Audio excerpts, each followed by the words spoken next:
Fox Sports. We are Baltimore. We are Minnesota.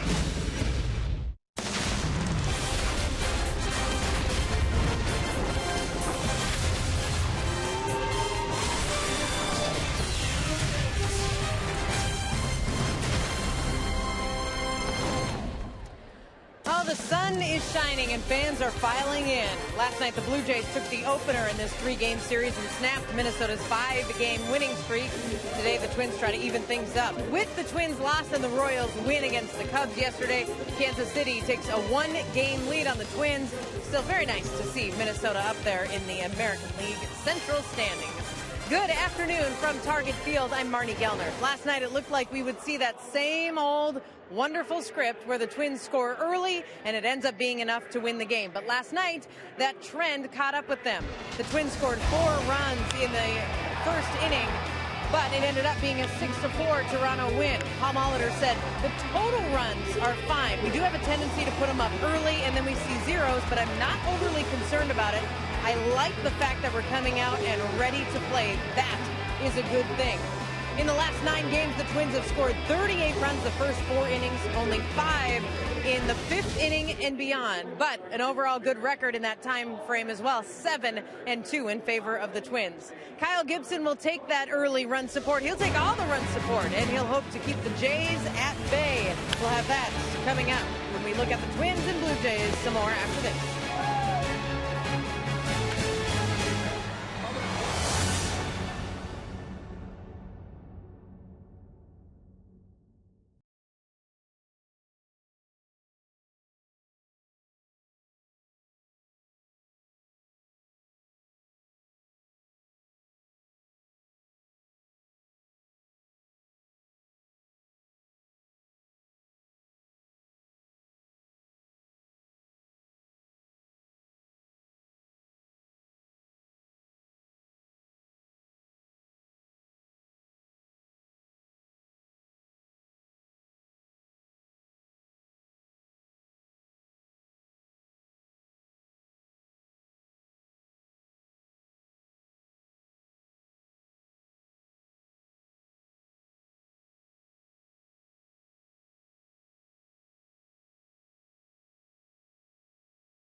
Ball on Fox Sports North is presented by Menards. Save big money at Menards on all your home improvement needs. And by Dodge. Come discover great deals during the Dodge Drive and Discover event. It's a beautiful Saturday afternoon at Target Field. It'll be right-hander Aaron Sanchez starting for the Toronto Blue Jays against Kyle Gibson in the second of this 3-game series.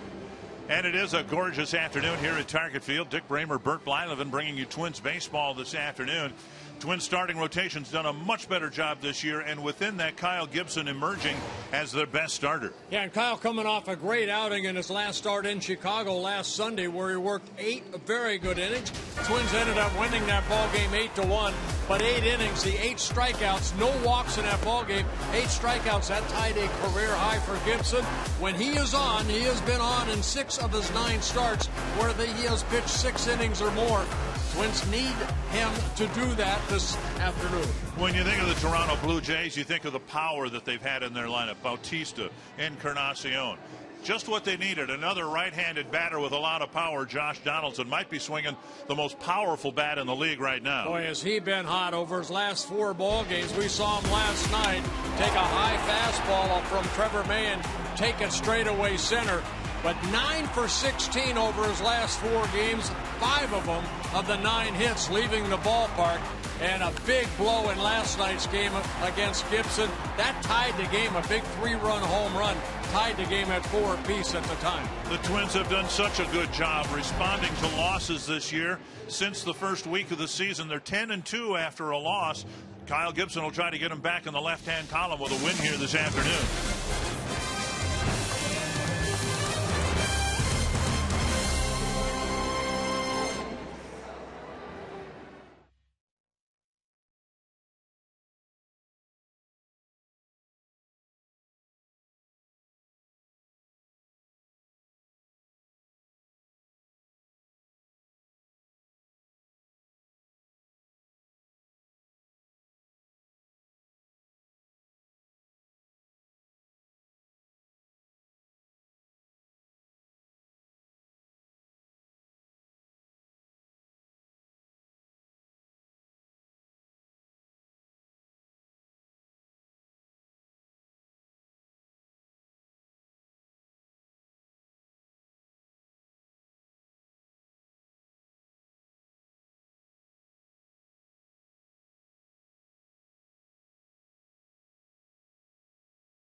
Swing and a miss, and Gibson gets a strikeout.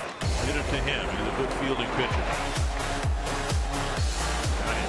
Another breaking ball.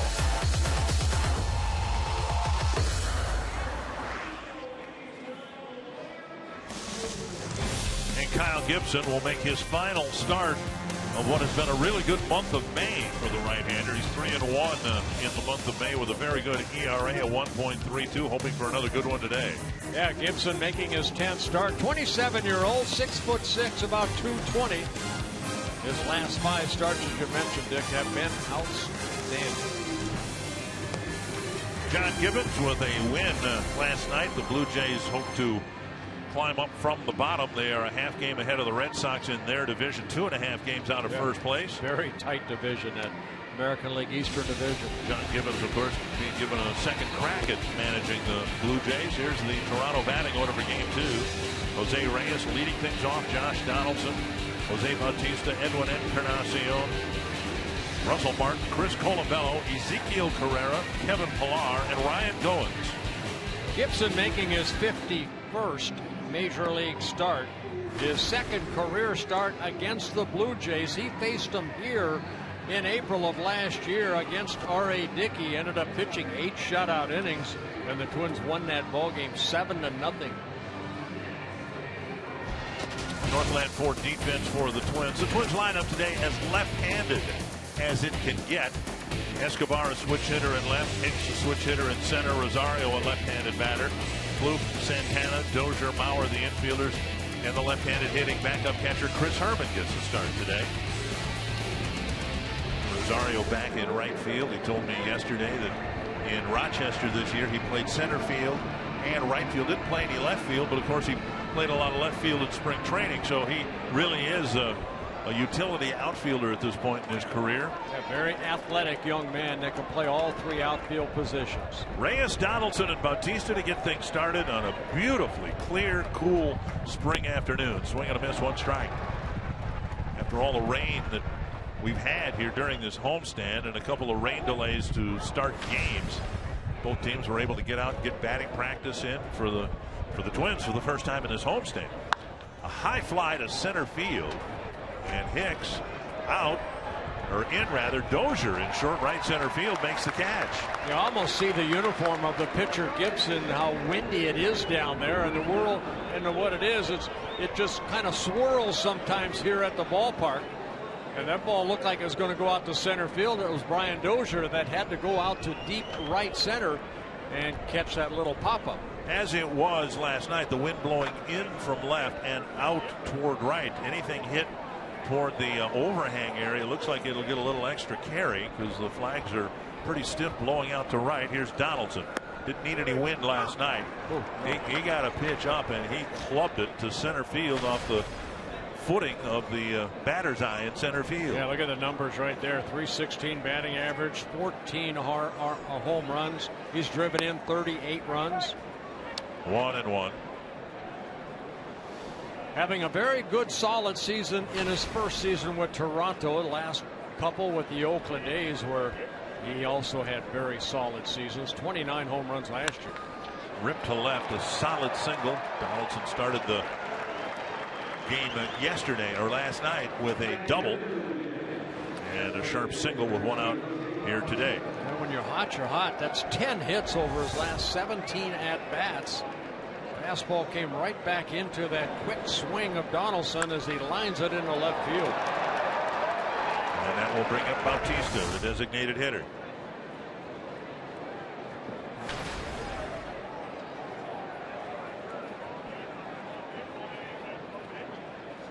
For a change, Toronto's power helped them beat the Twins, but it wasn't from the usual sources. Usually it's Bautista and Encarnacion that hit home runs to beat the Twins here at Target Field, and in last night's game it was Donaldson and Colabello. 1 strike to Bautista. Nice stop by Herman. My, what a good stop to keep Donaldson at first base. Yeah, we've seen both the catchers for the Twins, Suzuki and Herman, doing a good job. Look where this ball lands. I mean, way before home plate. And Herman knocking it down on that first hop. Asked Paul Molitor about Herman's improvement behind the plate, and he said the best way he could describe it, catchers are like umpires. They're doing a really good job if you don't notice them. On the ground and through the hole. Not hit particularly well, but it's a base hit for Bautista. First and second, 1 away. Gibson good at getting ground ball double plays. In fact, he's got 10 ground ball double plays in 9 starts. And had that been 5 feet to the left or right, it might have been a double play grounder. As it is, 2 aboard for Encarnacion. See Gibson tied with Scott Feldman, who's now on the disabled list for the Astros. Kyle basically relying on that 2-seam sinking fastball, the hard slider, and a changeup. Fouled back, a strike. Scott Feldman with a knee issue. He's going to be out 6 to 8 weeks, and a big blow to the Astros, losing a guy who'd been pitching awfully well for them. 4-4 mark. One strike to Encarnacion. In the ball game last night, the Blue Jays filled the bases with one out and did not score. And Trevor May did a nice job pitching out of a first inning jam. The Twins put 4 runs up on the board, and it looked like the Twins were going to move forward and win the game, but of course it didn't happen.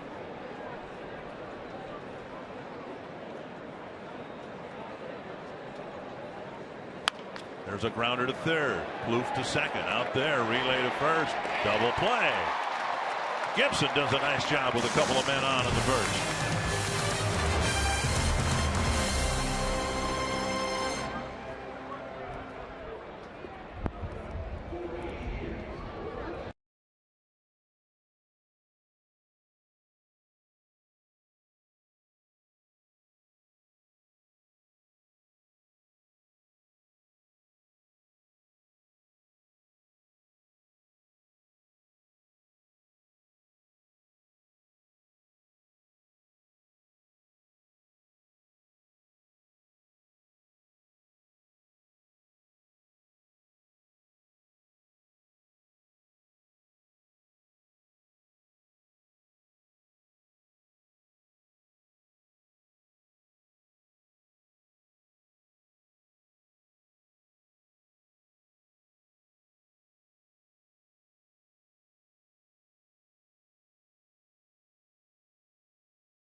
Inning. Twins have done a very good job responding to losses. Paul Molitor talked about it before the game today. Really happy with how his team bounced back.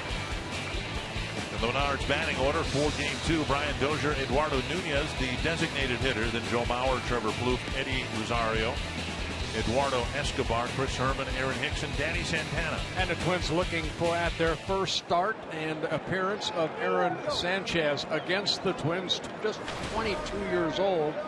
They have him listed at 6'4", 200-pounder, making his 10th start this year. He came up last year, basically a starter in the minor leagues of the Blue Jays. Made 24 relief appearances last year, did very well, but this year put into that starting rotation. Dozier takes low, ball 1. One of the few times he hasn't taken a hack at the first pitch he sees to start a ball game. 1-0. Started the ball game with a double yesterday. Popped up. And it is back and out of play. 1-1. Now Sanchez, a hard throwing right-hander. Now the walks are high. 34 walks in 52 innings pitched. Does have 34 strikeouts. He's given up 6 home runs. Saw last night the Twins kind of ambush a control guy, Mark Burley, scoring 4 runs early. We'll see what kind of approach they take with Sanchez. It might be a much more patient approach at the plate. Foul back, 1-2.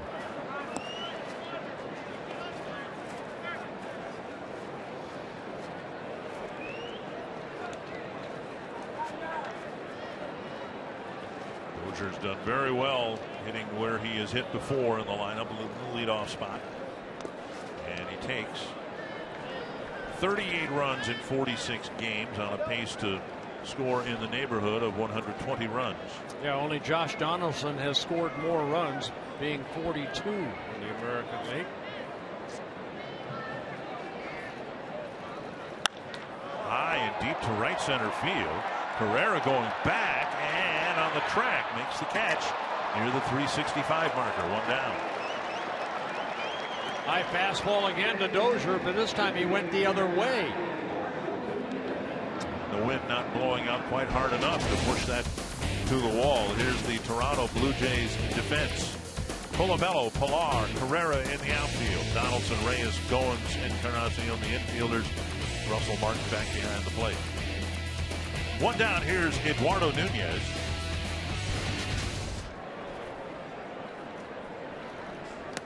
In the dirt, ball one. Twins have lost back-to-back games only twice in the last 6 weeks. That's how good this run has been. And never 3 games in a row. 2-0, and Martin can't catch it. So it was a disappointing loss last night, but what we've seen from this team is, as disappointing as a loss might be, they come back, get a well-pitched game, have some good at-bats, whatever it takes to win a game the next day. Yeah, just guys feeding off each other. Okay, we lost. Okay, it's a new day today. Swing and a miss, 2-1. Torrey getting the afternoon off. He's back in the lineup tomorrow.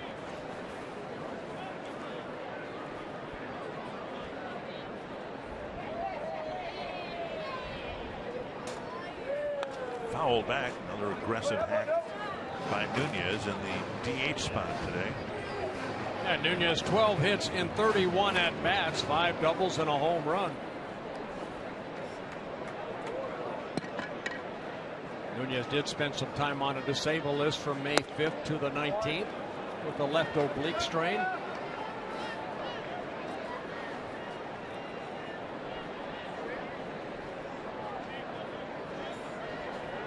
Sanchez's strikeout pitch is that curveball, but he goes with a fastball there down in the zone and picks up his first strikeout.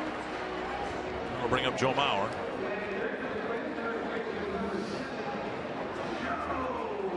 Good arm angle right here. You'll see 2 pitchers, 2 right-handers utilizing that pitch right here this afternoon. Good movement on that low sinking fastball.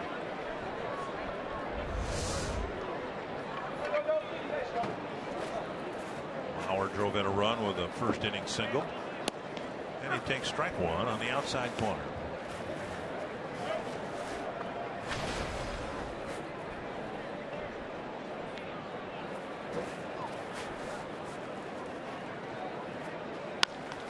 Roller left side, scooped up by Donaldson. A quick 1-2-3 first for Aaron Sanchez.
Here this afternoon, and as good as Gibson has been this season, there is still one pitch that he is not very happy with right now. The one thing I'm working on is my slider. Try to get that a little bit more consistent. Pretty frustrating in my bullpen this week where I basically walked off the mound and said, hey, I'm done throwing because my slider was terrible. So normally that's a pitch that I can just wake up and throw for strikes. So I'm not really sure what's going on, but threw it a few times today and trying to get it back consistent, so we'll see how that goes. I asked Gibson how much stock he puts in a bullpen session, and he said not much because you don't get too many guys out down there. He did say other than his slider, he felt great in his bullpen session this week. But Dick and Bert, Gibson said it isn't too many times where he hasn't had his slider, so that's new to him. But Gibson said he's pretty confident it'll be back shortly. Yeah, thank you very much, Marty. You know, there are times that you go out and you maybe don't have your best stuff, but there are also times, and I learned early on, that you can work on that slider, but you have to get ahead in the count. Say 1-2, 2-2. You can work that slider in there. It looked like that slider right there. They just missed down and away. Says he can throw it for strikes, but it's also a pitch that sometimes you don't want to throw for strikes. You want to get a hitter to commit to it, swing at it. Martin did not. Now he takes a fastball for strike 2. You know, there were times in my career you have trouble with that curveball, but again, you get ahead in the count, and then you can maybe miss, waste a pitch by throwing it. That fastball just missing at 93. Martin drew a big walk against Glenn Perkins in the 9th inning last night. It preceded the Colabello home run. 3-2 to the leadoff man in the second. Shot foul. Hey, when you threw your curve, now you had a curve, and Gibson's breaking pitch is a slider. It's a shorter curve. Where was your target? Did you throw, if you wanted to throw it for a strike, did you throw it to the mid, or did you pick like the front shoulder of the hitter? Depending on how big it broke, I always isolated on the glove. I wanted my catcher like Chris Herman. Give me a good target right here. Open up that glove, and that's where I wanted that ball. That's where I wanted it. That was the end result. So my visualization was in the glove. It's a matter of how big the break was that day to get it to the glove. Okay. Full count to Martin. Some guys will maybe go off a shoulder or a knee pad of the catcher. I did the glove. A slider off the plate. Martin draws a walk. So Gibson candidly saying he's been struggling with the slider, and then the leadoff man here in the second inning takes ball 4 on a slider. Quite a night last night for former Twin Chris Colabello.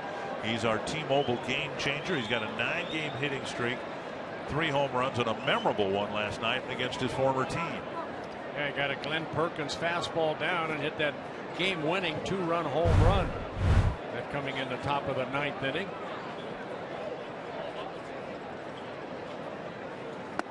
Big thing, Dick, I think for pitchers, if he's having trouble with that slider, don't put it in your back pocket and not use it, because that is one of his weapons against a very good hitting ball club like the Blue Jays. But try to establish that good sinker, mix in the changeup, and then again when you get ahead, try that slider, and believe me, by the maybe 3rd or 4th inning, you'll find that release point.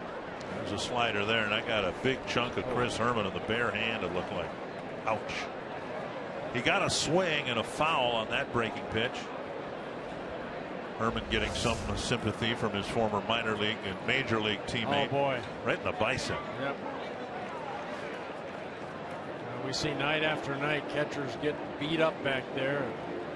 They are a different breed. That hurt.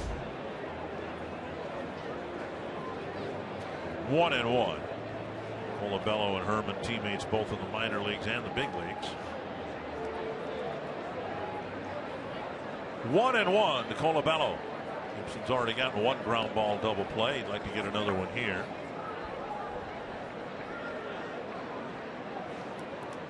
Colabello backs out. Herman still trying to get some feeling back in that right arm, I'm sure. Colabello selected off waivers by Toronto from the Twins back in December. Started the season in AAA Buffalo, called up on May 5th. Another slider gets a swing and miss. Good pitch right there. Good location of that slider. From the Twins standpoint, they were ready. They saw enough encouraging things from Kenny Vargas last year to lead them to believe that Vargas in the long term was going to be a DH type, and there wouldn't be much of an opportunity for Colabello. Twins, as the Blue Jays have, ran him out in the outfield, but the Twins' hope was that they'd have better candidates to play out in the field than Colabello. See if he can get a ground ball right here. Just missed with that sinker down and in. Trying to get a called 3rd strike, and now it's 2-2. Colabello kind of miscast for the Twins and with the Blue Jays now as an outfielder, more of a first baseman, DH type. With Jose Bautista not able to play the outfield yet, it kind of throws a wrench into Gibbons' plans as far as how he approaches every day. Right now, Bautista, you want him in the lineup, he can only DH. And now Gibson, like May last night, missing low with his fastball, and he's run the count full. Would think that Martin would take off here, but we'll keep an eye on him nonetheless. Martin does have 2 stolen bases in 4 attempts. Let's see if Herman's bruised right arm gets tested here. Gibson, very quick move to first. There's only been 1 stolen base off of Gibson so far this year in 2 attempts. Pretty quick home.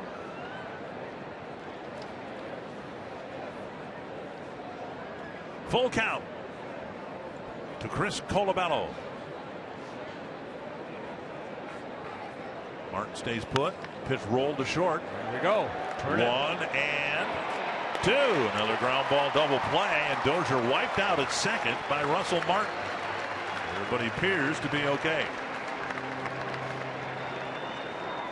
You know, he's done a great job. He's made some highlight reel plays, but the toughest thing in his transition from short to second, plays like this, when you know you're going to have contact and you still got to deliver a good throw. Well, what he does so well, he gets behind the bag right here and then straddles the bag, and you see the hard slide. Good slide by Donaldson, trying to break up the double play.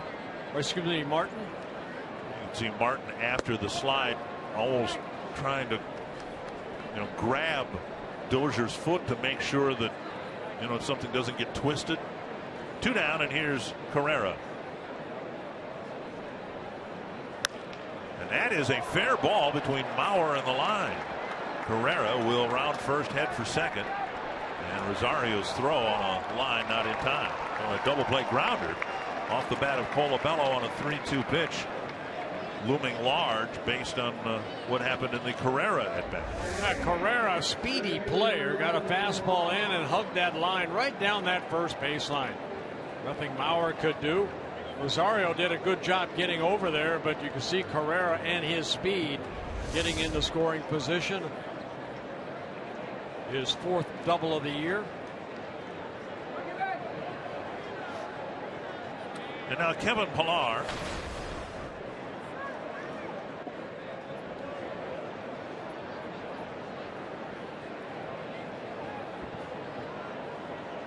Seen a lot of Kevin Pillar because we don't see the Blue Jays that often, but in last night's ball game, I thought he had some good swings on pitches down in the zone. You know, he got a curveball in his first at bat against Trevor May and went down and hit that ball sharply for a double. And in his next at bat in the 5th inning, got a base hit on a fastball down. 1-0 to Pillar. At the knees, a strike.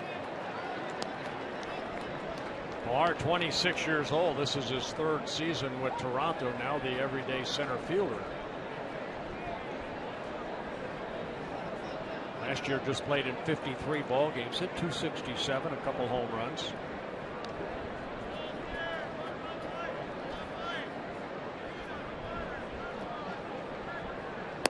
Side with the slider.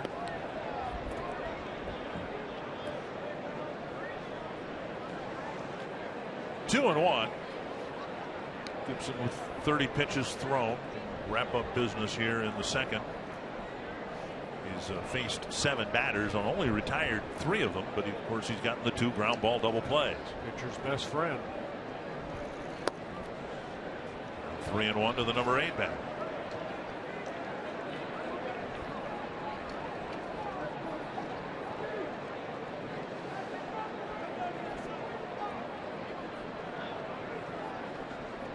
Base is open. Goins, the number 9 batter, on deck. On the outside corner, Pillar was ready to take the elbow pad off and go to first. couple times Pilar's looked back at Lance Barksdale, the home plate umpire, kind of saying, where is that? Good pitch, got a piece of that corner.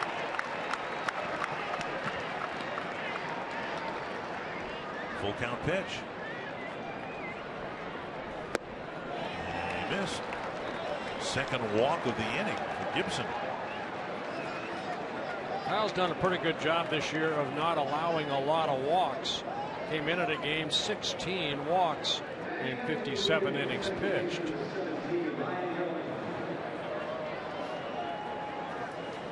And now Ryan Goins.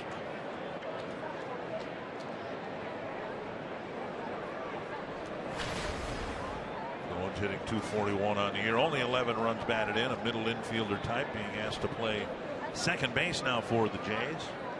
David Travis, our outstanding rookie on the disabled list, should be back in a week or so. And there's a strike. Good off-speed pitch right there. The changeup to get strike one.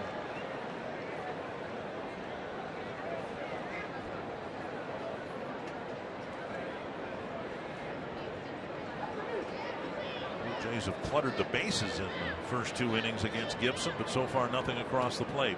One strike to Goins. That's chipped foul.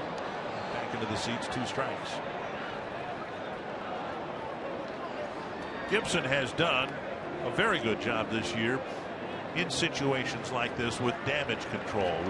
Whether it's the double play grounder, a timely strikeout. When teams have mounted threats, with the experience he's gained, he's had much better success at delivering a key pitch at a key time. Yeah, doing a real good job of eliminating that 2-3 run inning like that really bothered him last year. Head of the number 9 batter, 0-2.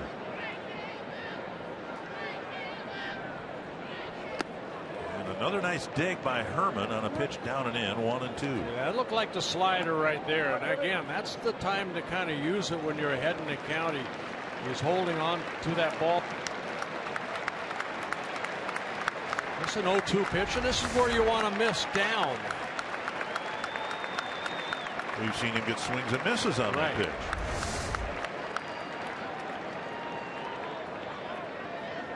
One and two to Goins.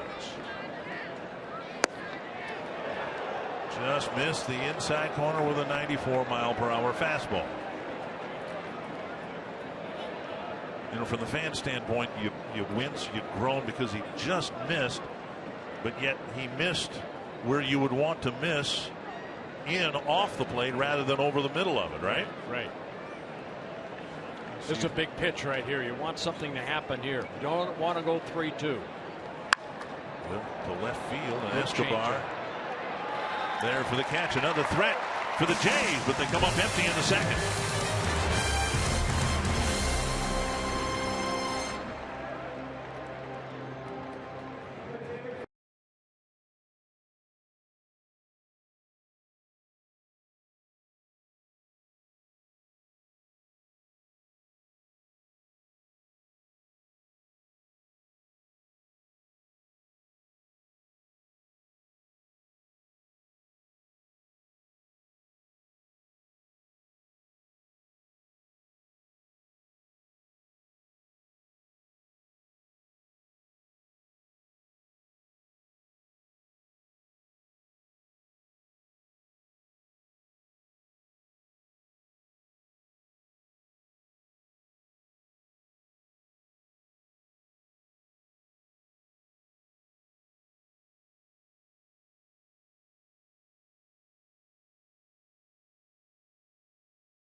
Drifting a little bit, stay back, and that allow your arm to catch up. But a lot of pitches, 38 pitches. Hopefully he can get that pitch count down a little bit.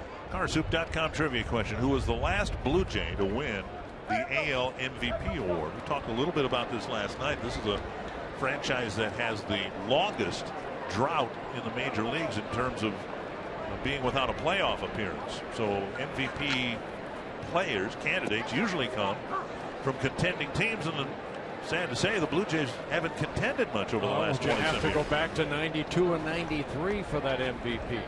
One strike to Trevor Plouffe. He'll be followed by Eddie Rosario and Eduardo Escobar. 1-1.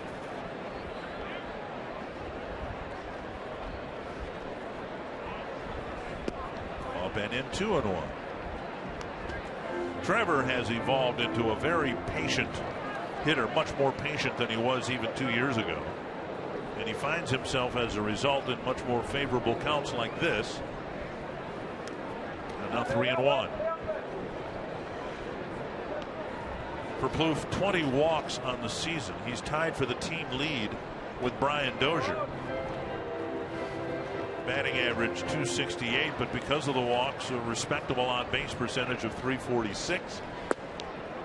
Strike called 3-2. He hasn't swung the bat yet, and with the home runs and doubles and a triple, slugging percentage of .463. Got to look fastball right here. Got it. Swung through it. One high down. fastball.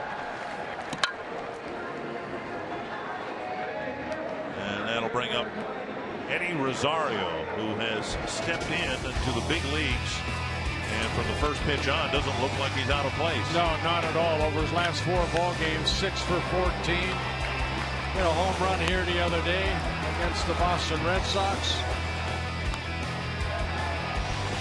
Young man, only 23 years old. It wasn't just a home run. I mean, he hit it up in the second level in right center field.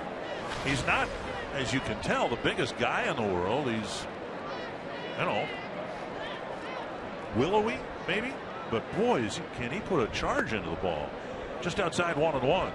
I asked him today because I thought, you know, we might have a situation here where we've got the 3 Eduardos in the lineup. You got Eduardo Nunez, Eduardo Escobar, and Eddie Rosario, but that is his full name. Eddie, not Eduardo or Edward. Eddie. And now he's got a 2-1 count. Just the 1 walk in 50 at bats.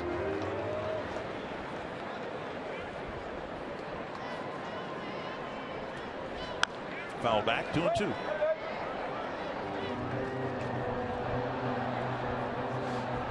We've seen a good fastball from Sanchez, 96 to 97 miles an hour. Not too many curveballs yet. Inside, another full count with Escobar on deck.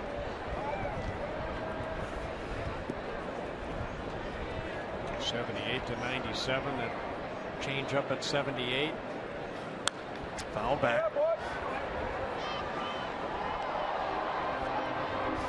Sanchez, 22 years old. He was Toronto Blue Jays' #1 pick back in 2010, 34th overall in the 2010 draft out of Barstow, California. Went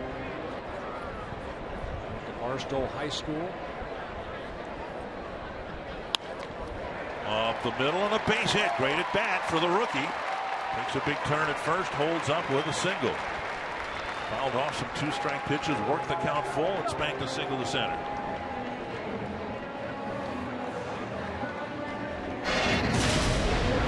He really tagged this ball, and he put it up into the second level. That was off Rick Porcello.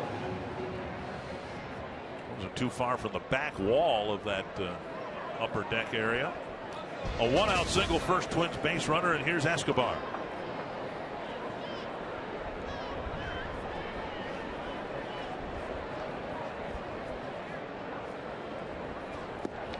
Outside, a ball. Rosario with 3 steals in 3 tries. Now the Twins haven't been the most efficient base stealing team, a better base running team so far this year, but Rosario is 3 for 3.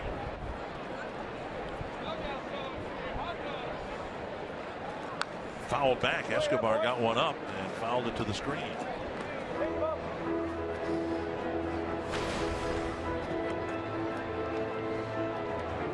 And they'll see how quick Sanchez is toward home plate. There has been 8 stolen base attempts against Sanchez, 4 of them successful.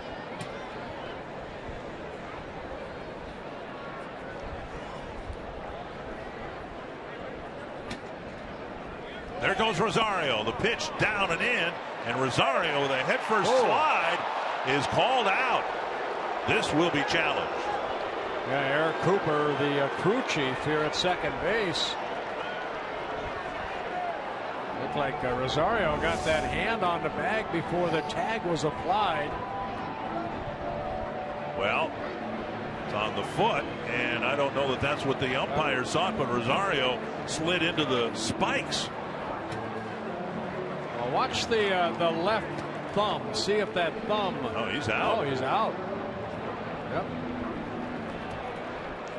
Rosario sliding into the bag, but contact made with the foot, not the base itself. So the first caught stealing for Rosario. And now a fly to left. Colabello hardly has to move. And that takes care of the Twins in the bottom of the second. No score through 2.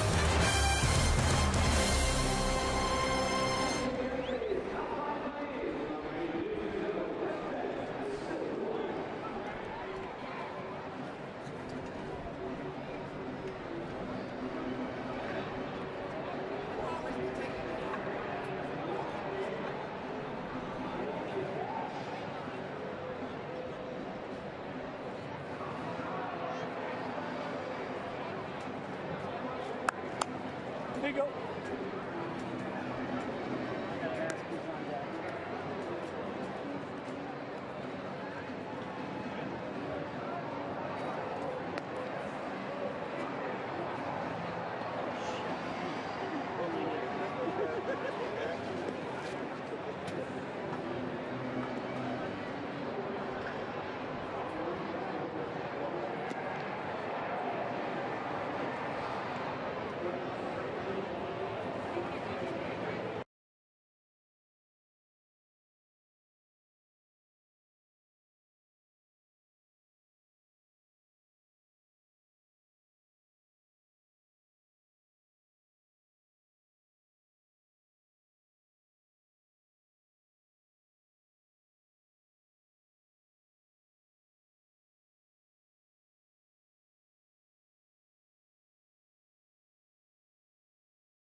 You enjoy one of Minnesota's newest state recreation areas, the Cuyuna Country State Recreation Area, located east of Brainerd near the towns of Crosby and Ironton. Visit exploreminnesota.com. Discover a world that's only in Minnesota. Share and tag your Minnesota experiences with hashtag #OnlyInMN. Cuyuna has world-class mountain biking, all levels of bikers. They used to have a really good high school basketball team that would kick the teeth out of the Staples Cardinals. They used to have a really good baseball team that would score a lot of runs against the lanky right-hander that pitched for Staples in the mid-'70s. I don't have many positive. Yeah, do you have any good moments? I got terrible athletic memories of Aiken, Crosby, Ironton, Wadena. There's Reyes. Might be another way of saying I just really wasn't very good. But did you have fun? I had fun. That's the main thing. But somewhere along the line, you know, in Little League, Mr. Blattner would take us to Dairy Queen whether we won or lost. Our high school coach didn't do that. I don't think they paid him enough, Jerry Reaver, to take us to Dairy Queen after the losses. I was going to say, yeah, that would make him. He was working on a teacher's salary. 2-1 off the glove of Gibson. Dozier bare hands fires wide. It hits the screen in front of the dugout. Karams past Herman, and it'll be an infield hit for Reyes. Yeah, the speed of Reyes right there made Brian Dozier maybe hurry his throw a little bit. But Gibson able to get a piece of it and knock it down.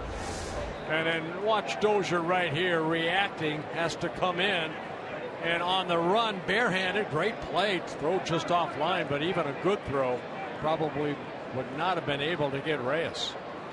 If it was the next hitter, Josh Donaldson, they might have had a play and gotten it out. As it is, Donaldson will hit with a man aboard and nobody out.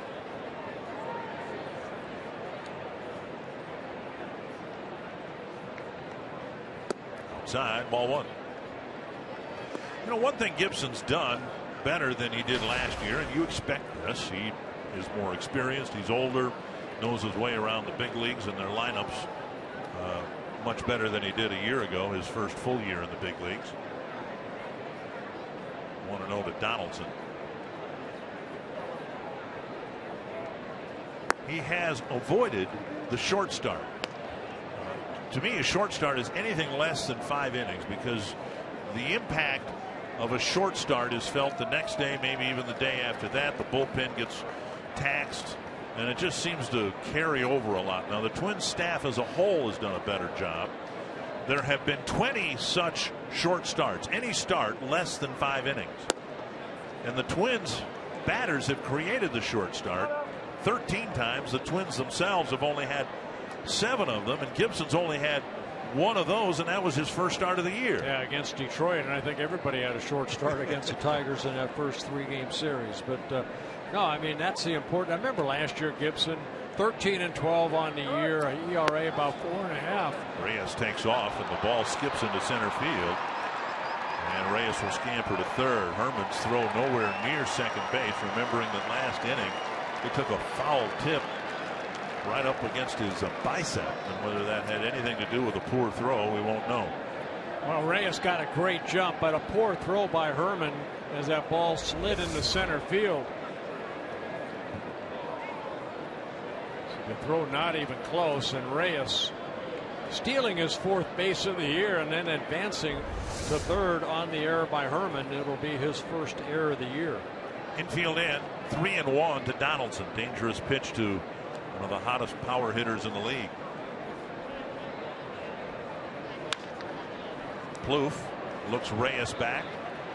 1 down. And now Bautista. Well, we counted them up. There were 37 starts last year for the Twins, right, of less than 5 innings. Yeah, and then there were 61 where they went 5 innings or less, at least 5 innings or less. Didn't get an out maybe in the 6th inning. Just think of that. Nearly 1 out of every 4 starts last year for the Twins was a short start of less than 5 innings. And there so far have been only 7 this year. Infield in again now for Bautista.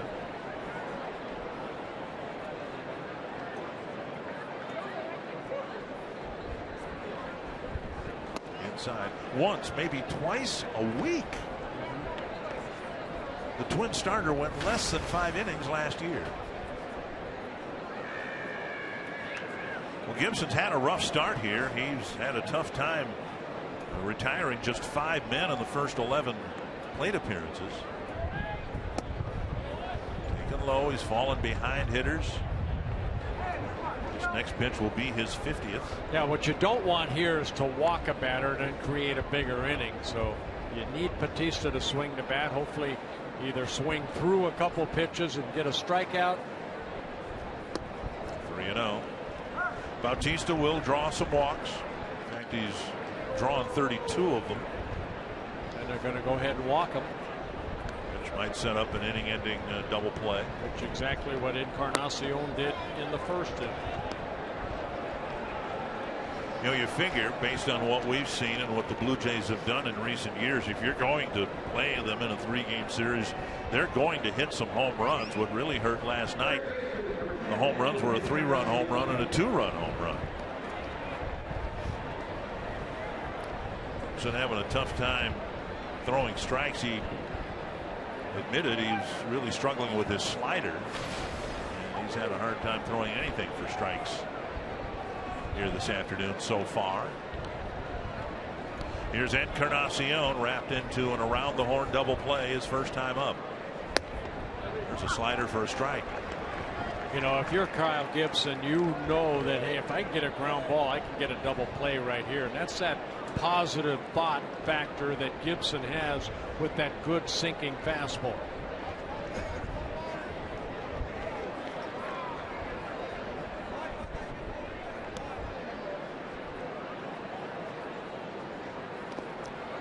Nice job by Herman. Pitch that landed well in front of the plate or the right-handed batter's box. 1-1.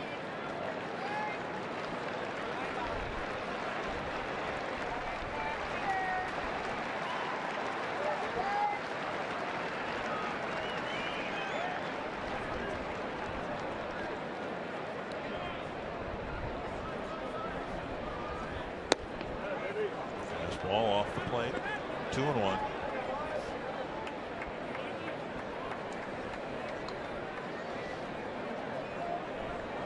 Encarnacion, an American League All-Star the last 2 years.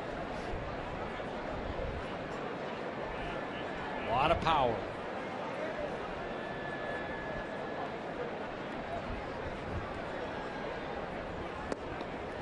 Three and one. Russell Martin on deck.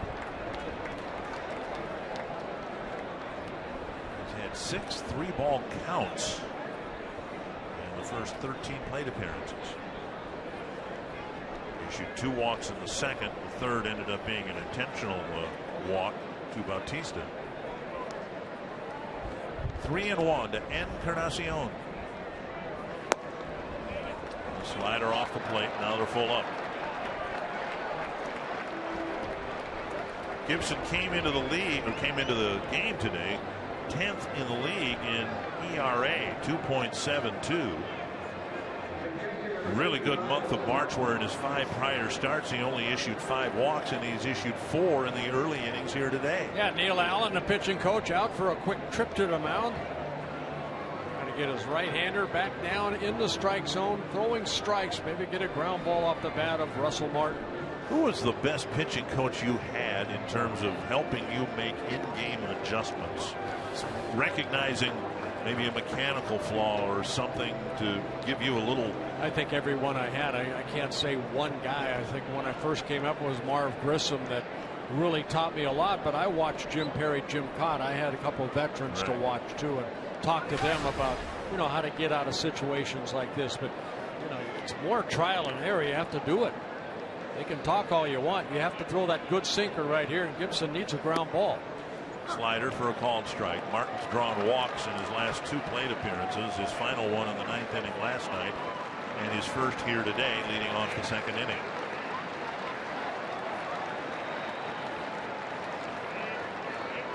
Gibson's tiptoed out of the fire a couple of times already here today. 1-1.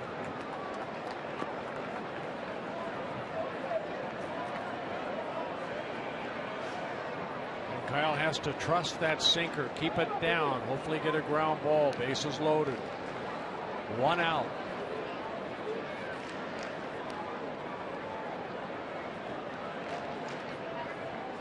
Checked his swing. 2-1.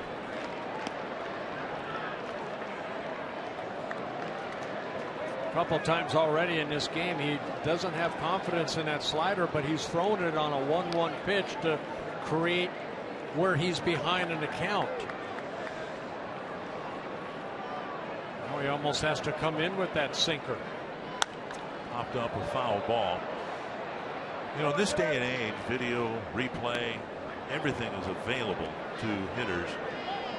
We haven't seen the Blue Jays, at least the veteran hitters, swing at that slider out of the strike zone, almost as if they know it's coming. And that's got to be a game within the game these days to make sure you're not tipping pitches somehow. 2-2. Gibson wants another sequence of signs. Big pitch here with the bases loaded and 1 out. Tap foul on a changeup. Yep, changeup right there at 84 miles an hour. You know, you go in the clubhouse and it doesn't make any difference, home or road, but guys are forever watching video, and they're watching video of the pitcher.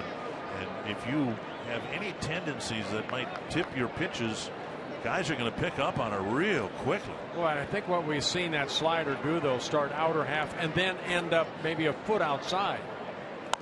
Jam shot. Gibson will come home. Herman will go to first. Double play. It's good to be Kyle Gibson today. He's had 3 jams and he's gotten 3 ground ball double plays.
But he's got 3 shutout innings thanks to 3 ground ball double plays. Well, he's made some good pitches. Look at that sinker came in on Martin. And then the old 1-2-3 double play. 3rd double play in a row.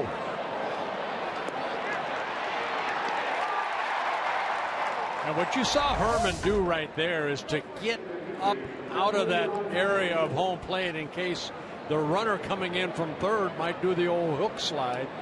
And Herman did a good job getting out from behind home plate. Saw it end a ball game the other day. I forget who it was, but the catcher got his foot caught, and in his throw to first, he was off balance, fired it down the right field line, and it cost his team a game. 1 strike.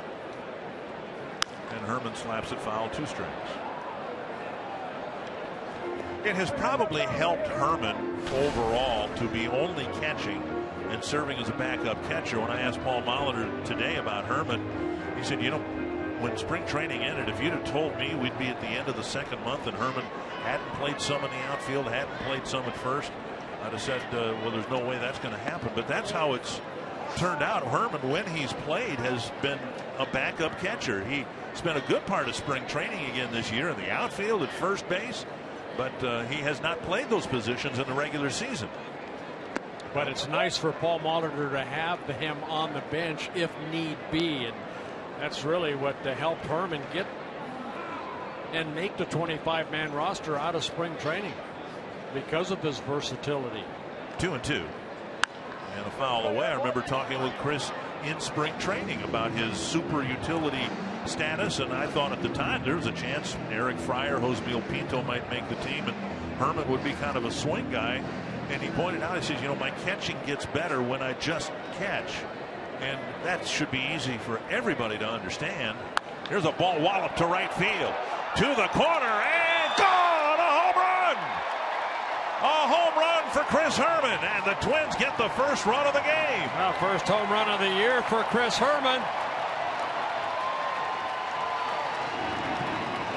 A good at bat and a good payoff at the end. 1-0.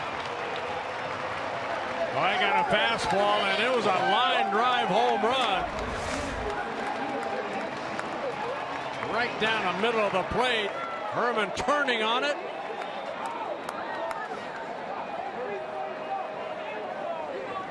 And for Chris Herman, that is his 5th major league home run, his 1st this year.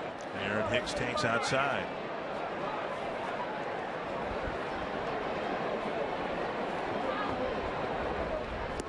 Two and 0. So here are the Blue Jays. 3 innings and threats in each inning. Base runners all over the place, and they haven't scored. And Herman jerks one out for the first run of the game. 2-0 to Hicks.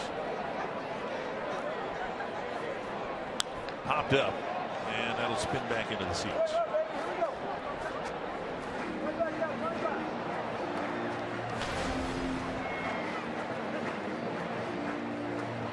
Hicks admitting that he's just trying to play the game and not worry about every at bat.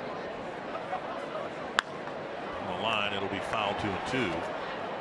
And I think to put it another way, realizing that he's talented enough to help his team win, even if he goes 0 for 4. Now he doesn't want to go 0 for 4. He'd rather obviously go 2 for 4, 3 for 4. But he can win a game and has for the Twins with his glove in center field. 3-2. And I think that's the biggest thing we have seen from Aaron Hicks. He is not taking maybe his frustrations at home plate out to the center field with him. And that's just maturity. And he takes ball 4. So right after the home run, Hicks draws what will essentially serve as a leadoff walk. Limited 16-person suites are available on both Sunday, May 7th against the Brewers, Father's Day, June 21st against the Cubs. The 16-person premier suites include food and beverage, 2 parking passes. Jack Morris will stop by on June 7th and Ken Herbeck on June 21st. I think we had it the other way around before. They'll join you for a family photo. Call 800-33-TWINS. Visit twinsbaseball.com/groups for more info and reserve your premier suite.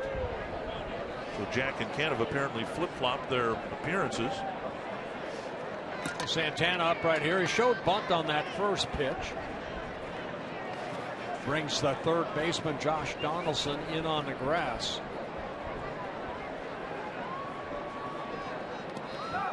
That's in the dirt, and Hicks didn't get a good read on it. He'll hold it first.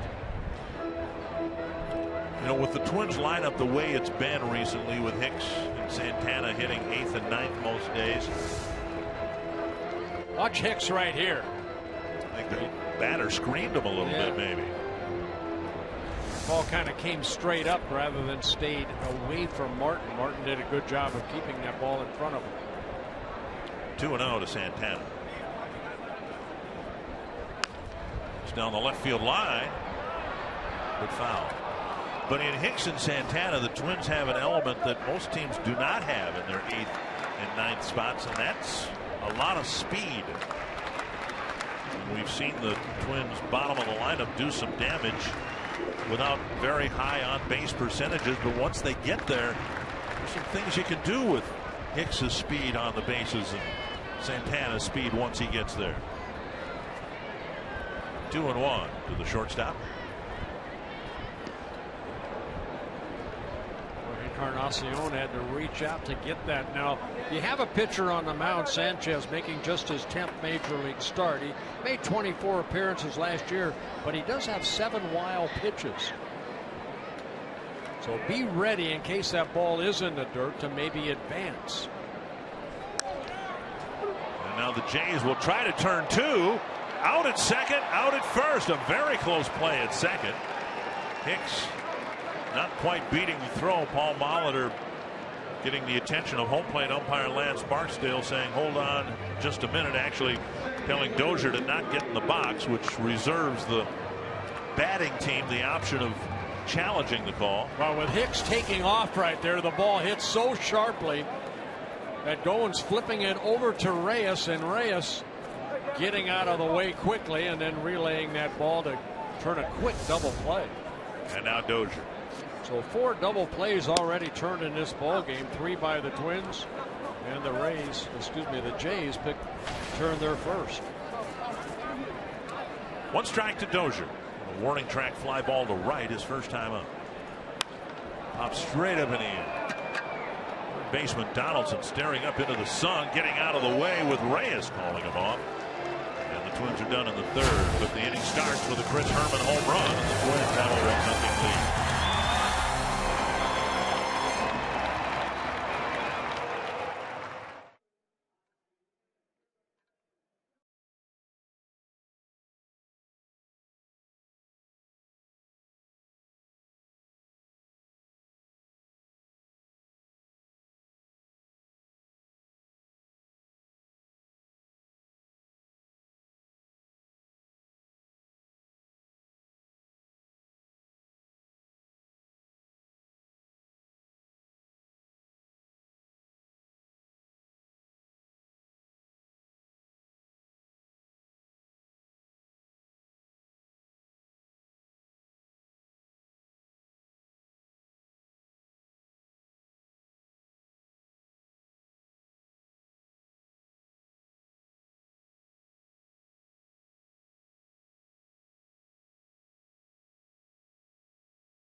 Sherman's done a nice job helping Gibson through 3 innings. Yeah, in his last start in Chicago last Sunday, Gibson tied a career high with 8 strikeouts. Now watch the sinker right there. Now against left-handers, left-handers will swing at that pitch down and away. But here this afternoon, it seems like the Blue Jays are laying off a lot of those little nasty pitches.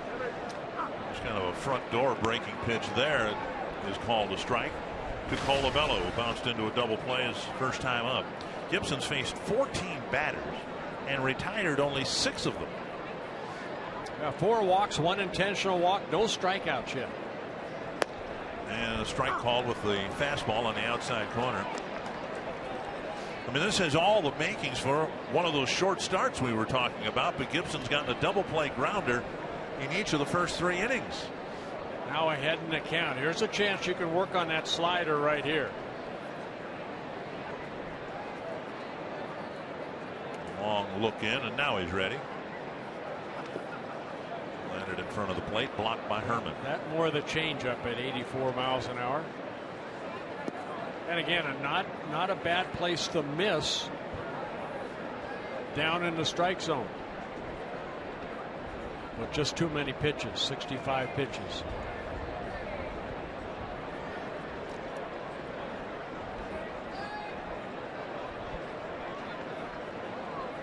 And Colabello chases the slider. And there's a first strikeout. 1 down in the Toronto 4th. Let's find Marty Gilder. Guys, Chris Herman told me today that he and Kyle Gibson are really on the same page, and they have been for a while. Herman said when a pitcher shakes you off constantly, it makes the job so much harder than it should be. But Gibby and I, we just think alike. And I asked Herman if he should maybe get a little more credit than he does. And he said, well, Gibson's the one throwing the ball. I'm just recommending what he should do in certain situations. So if I get some credit, that's fine, but I shouldn't get much. Dick and Bert, kind of the unheralded life of the backup catcher. Well, I'll tell you what, that's what you want, though, out of your pitcher-catcher relationship, is that communication and trusting each other. And now Gibson much more locked in. He's thrown a much higher percentage of strikes so far here in the 4th inning. We saw Mark Burley last night, and we see, over the past, we've seen Twins pitchers rely so much on their catchers. First one comes to mind is Brad Radke. He never shook off. You talked about who was behind the plate. And you talked about it last night. Burley rarely has shaken off any of his catchers going back to the Pierzynski days.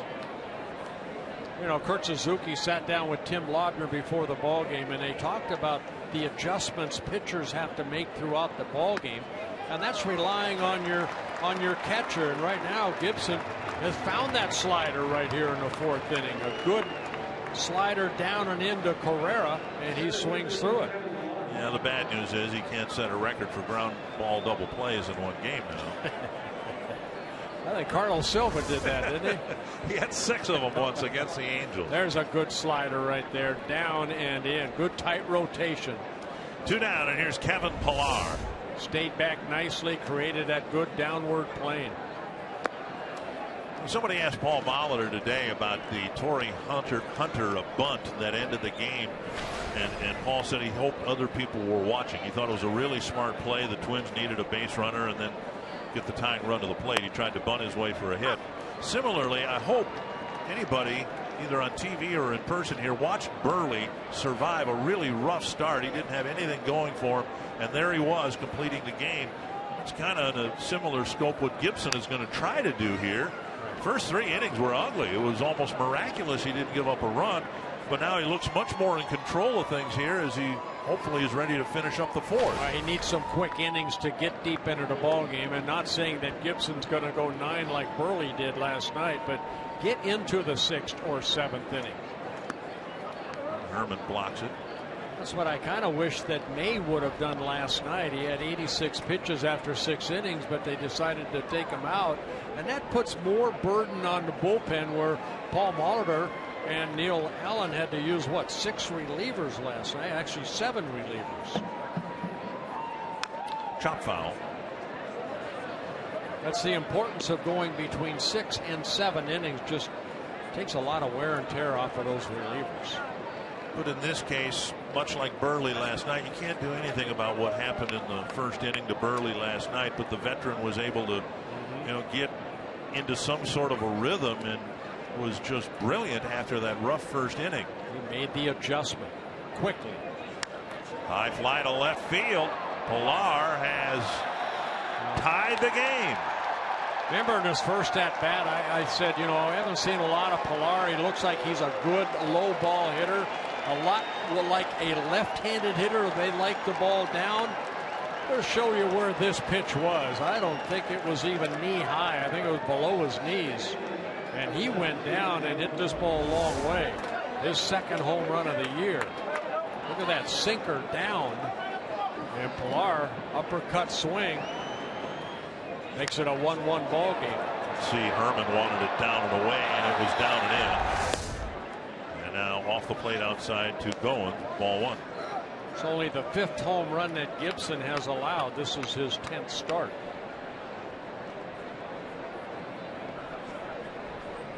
Swing and a miss, 1-1.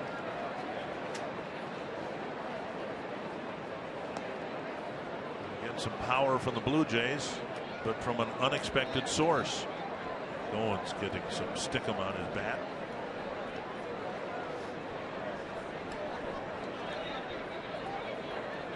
Third home run for the Blue Jays, and they've come from Donaldson, Colabello, and Pillar.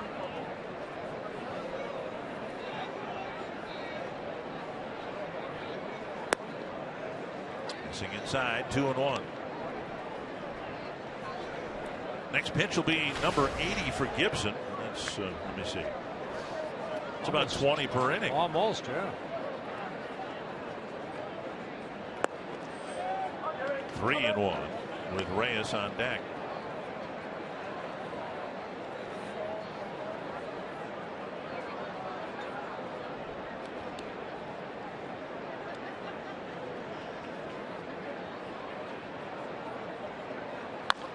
Driven deep to right center field. Off the wall. Hicks will retrieve, and a long double by Ryan Goins.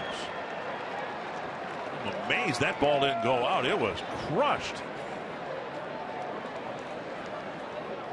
Well, after 2 straight strikeouts, Gibson, that fastball right there, Goins, good swing high off the wall out in right center.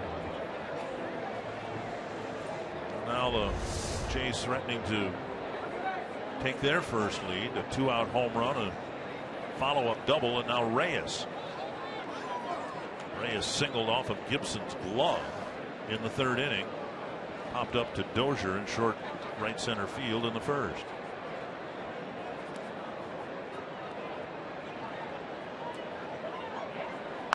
Hit to right and hit hard. And Rosario on the track makes the catch. Strong start to the inning, but Gibson gives up the game-tying home run and finally retires the Jays in the fourth.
Link, your link to what's next, by NorthlandFord.com and your local Northland Ford dealer. And by Grand Casino. The best stories start here. Twins played with a lead most of the night last night, had the early lead here today, but now it's tied again. And Eduardo Nunez will lead off the bottom of the fourth inning.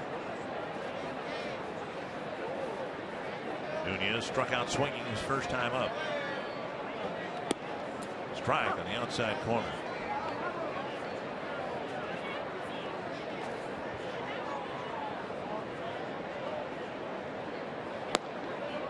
Just outside, 1-1. Nunez filling the DH spot. We mentioned Kenny Vargas in relation to Colabello and how there was room for the Twins for one player but not the other. There's a bunt foul. So the Twins sent Vargas down, and he's doing well in the AAA in Rochester, hitting in the mid-300s with some power. You can imagine in the not too distant future Vargas will be brought back. I think the Twins ideally would like to get back to 12 pitchers, not carry 13. For sure. Very high 2-2.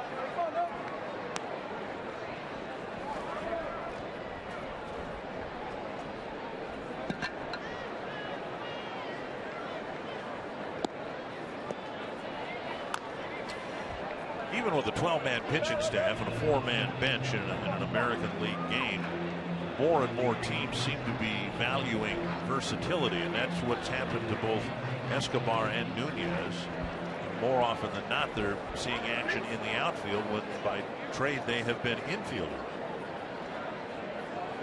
3-2. Well, you know what? I looked it up. The last 8 starts for the Twins, not including today, the starters have gone at least 6 innings. So that does take a lot of the burden off of that bullpen, where you have 8 guys out there. That's a lot of guys, even though 7 of them were needed last night. Nunez walks for just the 3rd time this year. He's aboard, leading off the 4th. Thursday, June 18th, an American tradition comes to Fox and Fox Sports 1 for the first time as the greatest golfers in the world converge on the Pacific Northwest for a chance to stamp their names in the history books. Our exclusive coverage of the 115th U.S. Open Championship live from Chambers Bay Golf Course begins June 18th on Fox Sports 1. Fox and streaming live on Fox Sports Go. There's Joe Mauer with a speedy runner at first and nobody out. Nunez goes on the first pitch, and the Blue Jays essentially pitch out and get Nunez. Whether it was called out there or not, the pitch was a foot and a half outside, and Martin has thrown out his second Twins runner today. Yeah, great throw by Martin. He's thrown out about 50% of potential base stealers this year. And watch this pitch right here. It's a fastball. Martin jumps out almost like a pitch out, but I don't believe it was. But Nunez hustling down, head first slide. Reyes tagging Nunez quickly. And Mauer not in the batter's box yet, as if the Twins may challenge this. And it looks like he was safe. We'll see if the Twins manager gets a thumbs up to challenge this. And not conclusive. And what we show you is not necessarily what the replay people are watching. 1-0 to Mauer. That one slashed down the line. Mauer will round first and go to second with a one-out double. You don't know how many times throughout a ball game or a season a guy will get thrown out at second base trying to advance a base, and the next guy gets a base hit, or in this case a double. Mauer getting his 11th double of the year. A fastball away, and Joe, as he does so well, taking that pitch the other way. Donaldson, of course, playing almost towards shortstop. Ball caroms off the wall, but it's a double for Mauer, his 11th of the year. Sanchez struck out Plouffe leading off the second inning, and now Trevor with a man in scoring position takes strike one.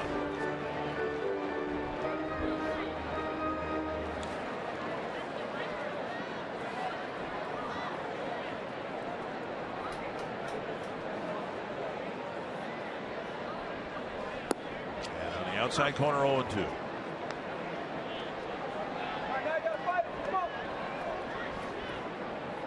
Sanchez just getting his feet wet as a starter for the Blue Jays this year.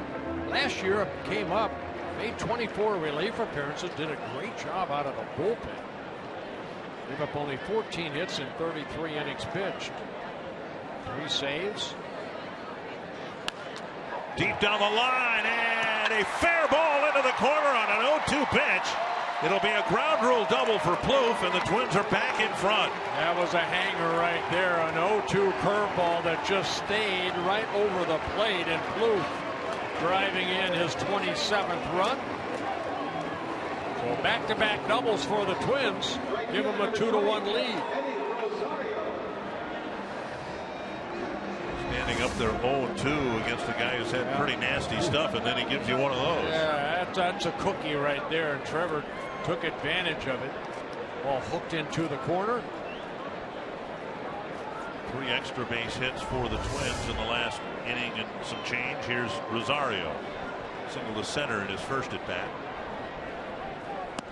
One of the reasons the Twins are thrilled with what Rosario has done, they considered him to be a good hitter, a productive hitter, and figure he'll be starring for them for a long time. But he's a run producer, which doesn't surprise anyone, but you really don't know until someone comes up here and sees how they perform. Coming into the game with 50 at-bats and 10 runs batted in. And they've generally been, you know, 1 hit at a time, 1 at-bat at a time. And a chance to drive in another one here. Plouffe almost tried for third base. And that's what you want that base runner to do, exactly what Plouffe did. Got about a third of the way down to third because of that ball in the dirt. It's a breaking ball right here. And Plouffe, you can see him kind of take off and then getting back.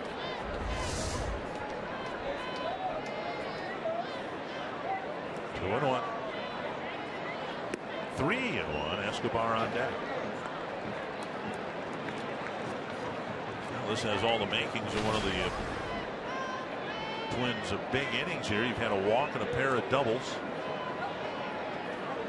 And now Rosario in a favorable count.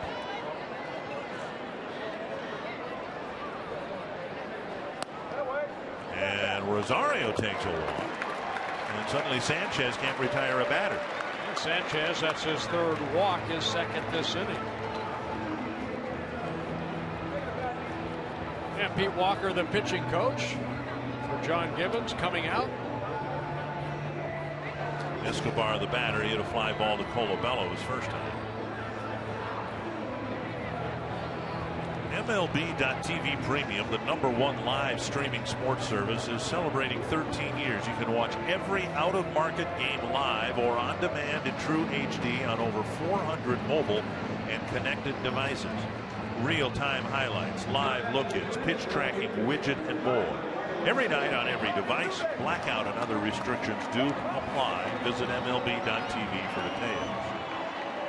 Suddenly a big spot here for Eduardo Escobar. Twins have retaken the lead. They have 2 on with only 1 out.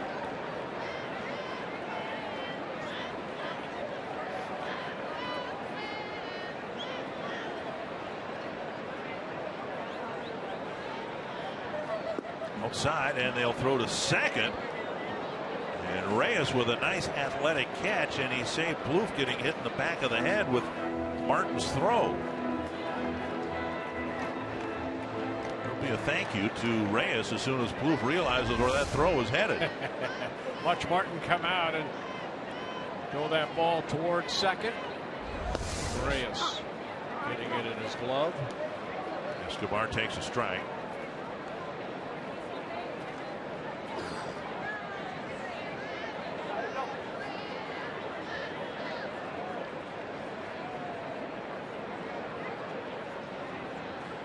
Two and one.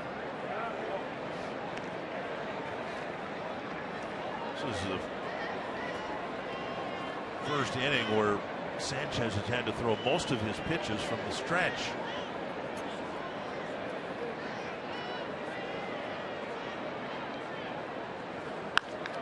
Lifted into the seats down the left field line.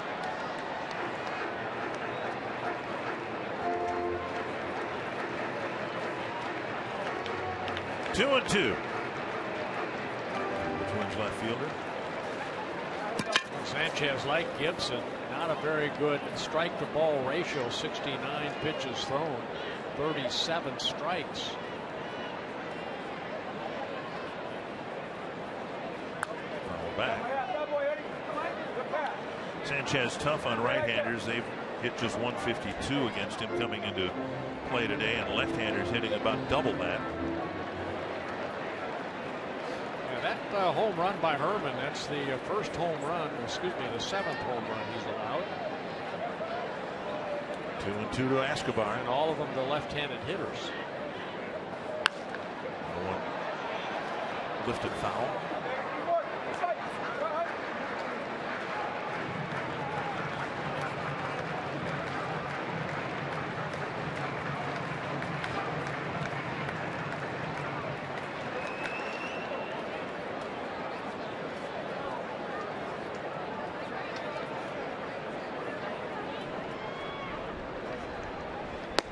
Inside corner, he got a call, third strike. We're out number 2. Strikeout number 3 in the ball game for Sanchez. First call, third strike. Fastball came back over the inner half of the plate. Herman, who lined a home run just over the fence in right field for the first run of the game. Potentially bigger spot here. 2 men aboard and 2 away. Ball 1.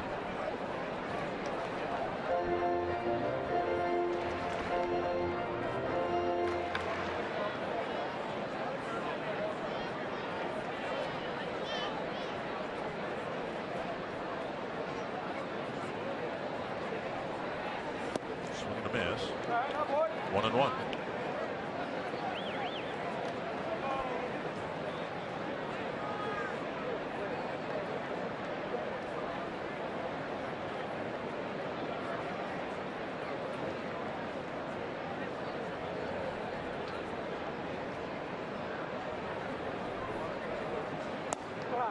2-1.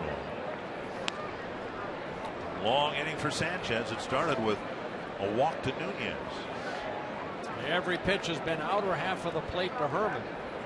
See if he can shoot that ball the other way.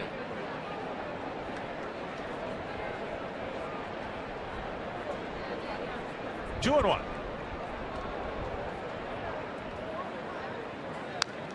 All back, going right down the middle, and he wheeled it back to the screen.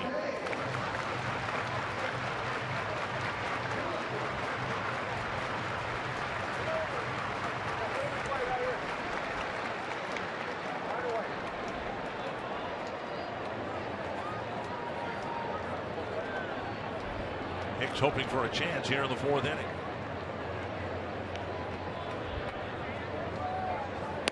Right down the middle. A couple of called third strikes to end what was otherwise a good inning for the Twins. A pair of doubles to put the Twins back in front.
Fans of the game sitting in the sunshine. Good to see them here in the sunshine as well.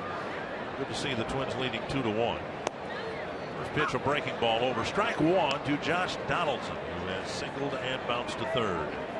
Kyle Gibson, entering the fifth inning, has faced 19 batters. He's only retired 9 of them.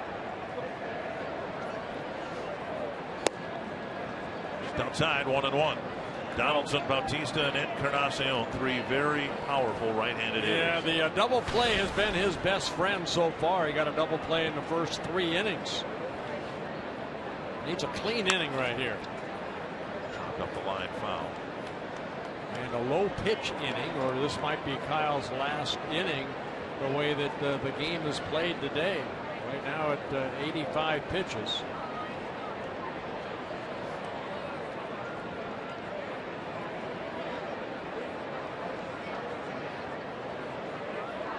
One and two. And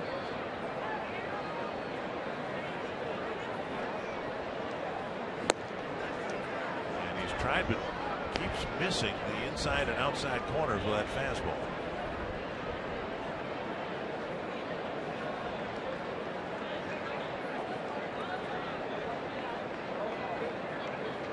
Two and two. To center. And Hicks in his tracks. With the catch, one away. Good pitch right there to Donaldson, out over the plate after jamming Donaldson. Remember, to end the third inning, made a great pitch on him. Excuse me, that was Martin. So Donaldson, a fly ball out. And now Bautista, single in the first. And what turned into an intentional walk in the third after the count got to 3 balls. Inside a ball.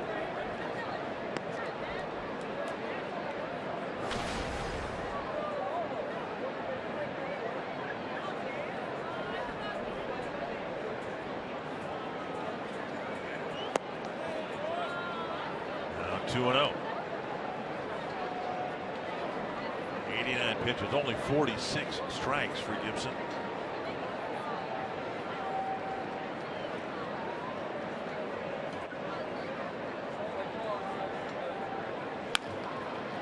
Backhanded, a smash glove by Plouffe. High throw, and there's a tag on the bag. 2 down. Nice play by Trevor. That ball hit very sharply, but we have seen Trevor make some very consistent, good plays at third base. Bautista hitting it sharply. One hop to Plouffe's right. And to throw a little high, but Joe leaps for it, tagging out Bautista before he can get a foot on the bag. Encarnacion the batter with the bases empty and 2 outs.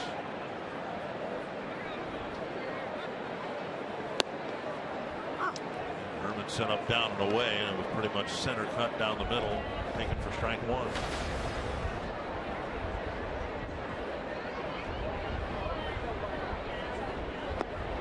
One and one. Twins 3-1 on this homestand. Of course, sweeping the Red Sox, losing the opener of this series last night.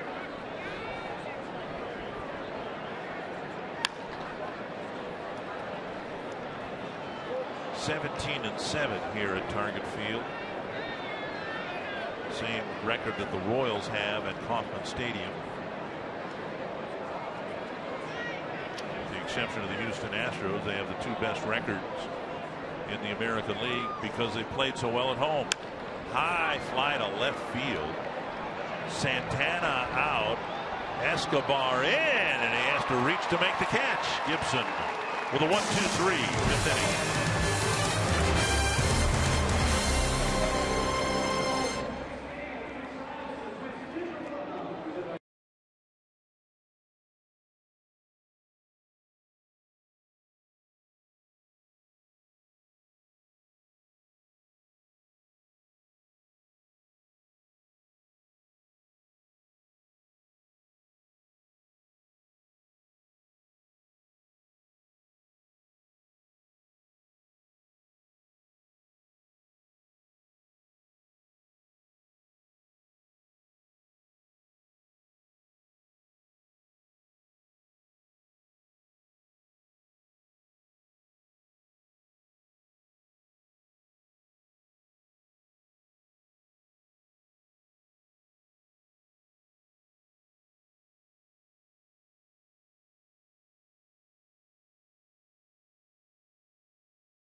Minnesota Lottery Winner's Circle and have $100 worth of scratch-off tickets for Nate Miller and 25 of Nate Miller's closest friends. A bachelor party at Target Field. Nate's from Duluth, getting married in a month. Why Target Field for your bachelor party? I've always loved the Twins since I was growing up. Baseball's always been my favorite, so I'm just very happy to be here on this day. The usher in this section told me that this is a very well-behaved group. Can you confirm that? For the time being, yes.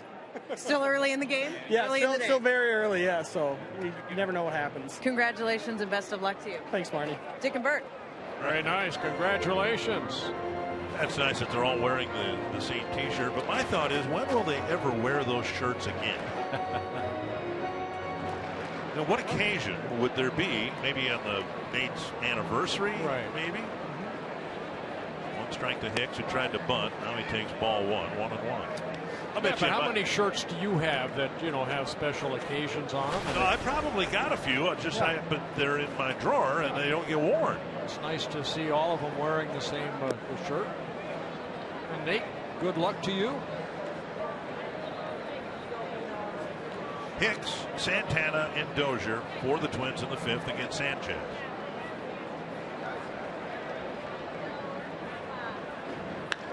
And a base hit to center. Hicks is aboard.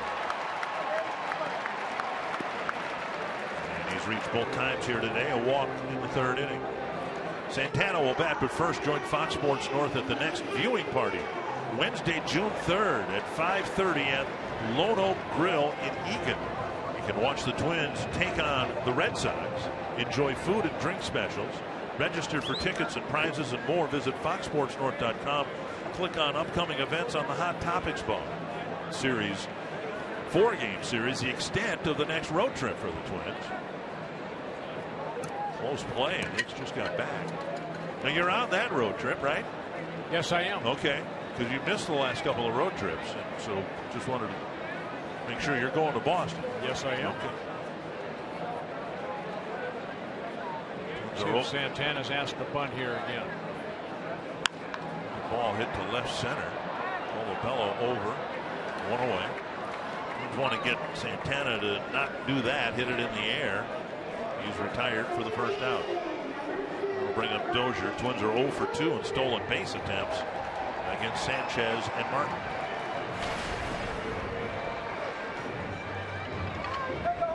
Dozier with a warning track fly to right field in the 1st inning.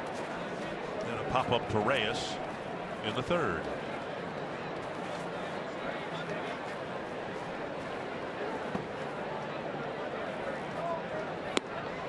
Ball over. No activity in the Twins pen. It sure looks like Kyle Gibson will get a chance to pitch into the 6th inning.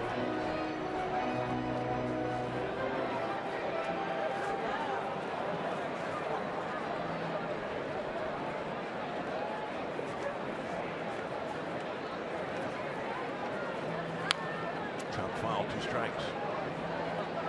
Note on the message board here that Brian Dozier is the only major league player this year to start a game in the cleanup spot and the leadoff spot. And as a leadoff hitter, he swings the bat more like a cleanup hitter. Extra base hits.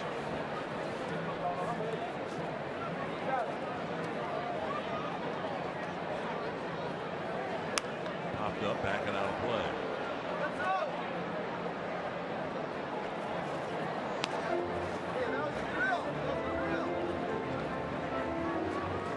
Brian with 14 doubles on the year, 2 triples, 9 home runs. A lot of extra base hits. He's got 1 big hit from Plouffe on an 0-2 pitch. Call 3rd on the outside corner, 2 down. 3 strikeouts in the last 5 plate appearances.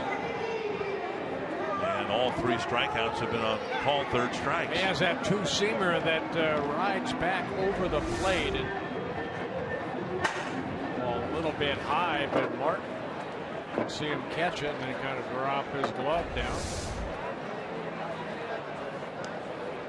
You say that Martin is among the best at framing pitches, but within that you require an umpire who's going to give you the calls, and we saw that in evidence last night. Dozier was called out on a pitch that he thought was inside. Even that pitch right there, I mean, he's hearing it from the Twins dugout, but that was a fastball down. You saw Martin kind of bring the glove up. When we talk about framing, that's what we're talking about, how a catcher receives the ball, and very subtly those hits taking off, and a sidearm throw, safe at second base, and that might be challenged.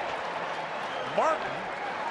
No, they're going to call him out. They're going to call Nunez gotten away. Yeah, they're going to call Hicks out for Nunez stepping across, interference, and Molitor's out to object to that, claiming, I think, that Nunez stayed in the batter's box. Well, watch Martin. He kind of sidearms this. Well, yeah, but the follow through with the bat hitting Martin shouldn't come into play. That's not how that rule should be interpreted, as I understand it. The inning ends. The Twins have a 2-1 lead.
I know you're looking that up in the rule book, but I don't know how that could be batter interference because Nunez stays in a batter's box.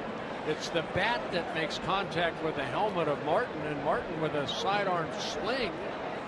Well, Nunez did stumble across, but after contact was made, the throw was already released. Martin, the batter, taking one strike, and I'll read you the paragraph I found that I think applies to this. The ball shot to right field. Rosario over. He'll play it on a hop, and Martin's aboard with a leadoff base hit. Rule 6, period 06, paragraph C, down at the bottom. Take another look at the play. If a batter strikes at a ball, misses and swings so hard he carries the bat all the way around, and in the umpire's judgment unintentionally hits the catcher, or the ball in back of him on the backswing before the catcher has securely held the ball, it shall be called a strike only. The ball will be dead and no runner shall advance on the play. Now, the catcher secured the ball and then was hit in the head. Here's a ball hit to right center field, and that ball is caught on one hop, and a very smart base running play by Martin, who played that perfectly. 2/3 of the way he was able to get there, even though Rosario cleanly picked up the first hop, and very quickly in the 6th the Jays have a threat. That's good base running right here by Martin, because it looks like a little blooper right there. Martin going a little over about halfway. Then once that ball hit the ground, he hustled into second base. So Colabello gets a base hit, his first, so back-to-back singles off of Gibson here in the 6th inning. For another double play grounder with Carrera, the batter. He's doubled and struck out. Twins looking for a possible bunt here.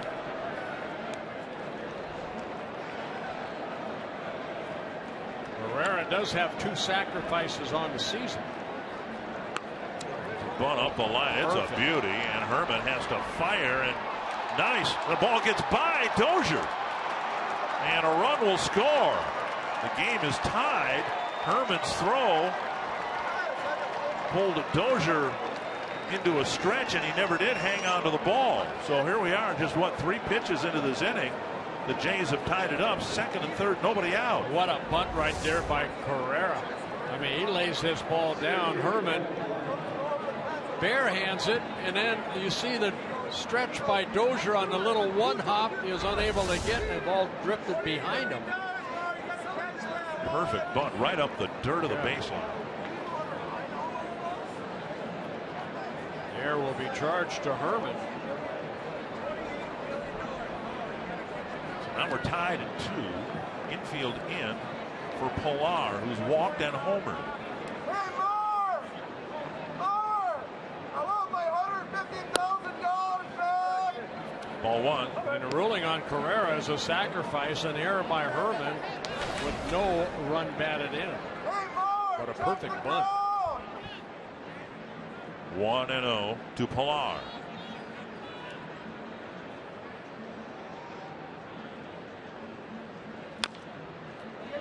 One and one.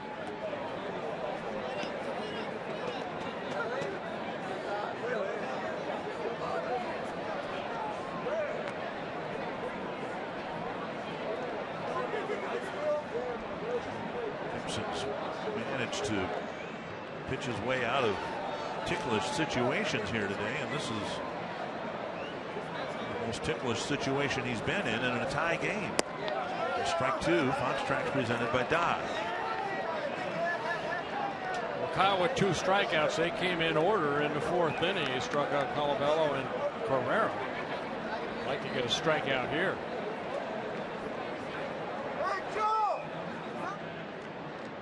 Pilar 33 strikeouts and 189 at bats. Got him. Running fastball, a swing and a miss, 1 away.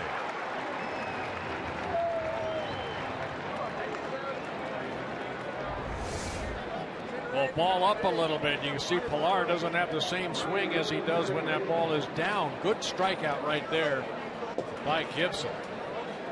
Keeping the runners at 2nd and 3rd. Now 1 out. Goins with a fly to left and a double. Twins bring the infield in or leave it in again here in this at bat.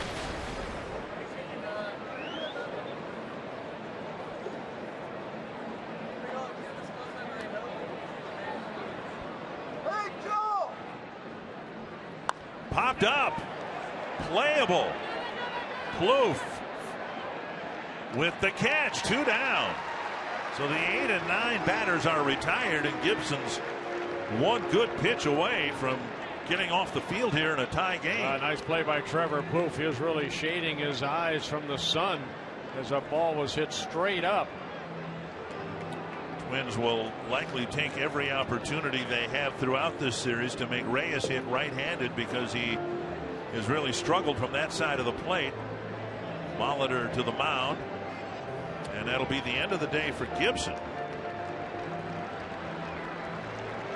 Well, he didn't have his best stuff, but he leaves with a tie ball game. 2 runners on base are his responsibility.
limit damage here today thanks to some ground ball double play. Yeah, 3 double plays in the first 3 innings.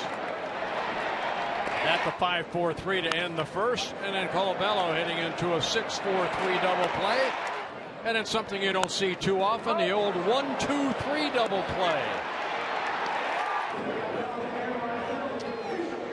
Gibson taken out of the game here. The Jays have tied it up. 2nd and 3rd, nobody out.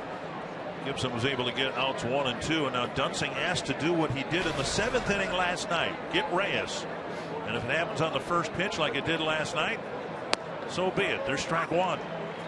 Dunsing threw 1 pitch last night in the 7th inning to get Reyes and wrap up the top of the inning. He's in a similar spot here today with 2 men in scoring position.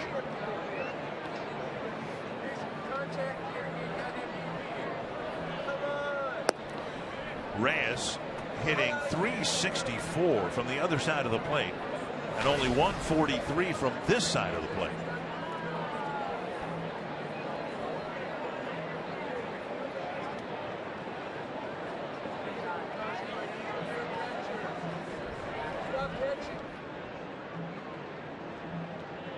Swing and a miss.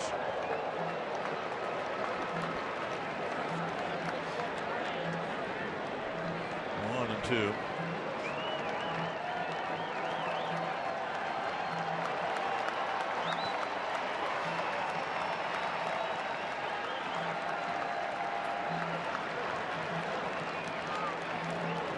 One and 2 to Reyes, but not yet.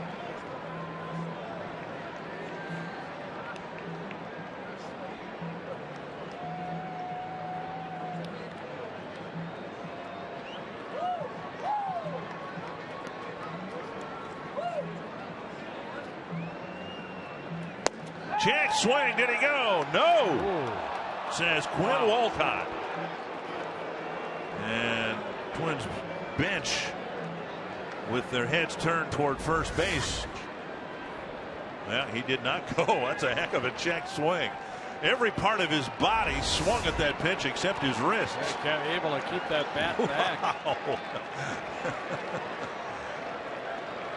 2 and 2 to Reyes.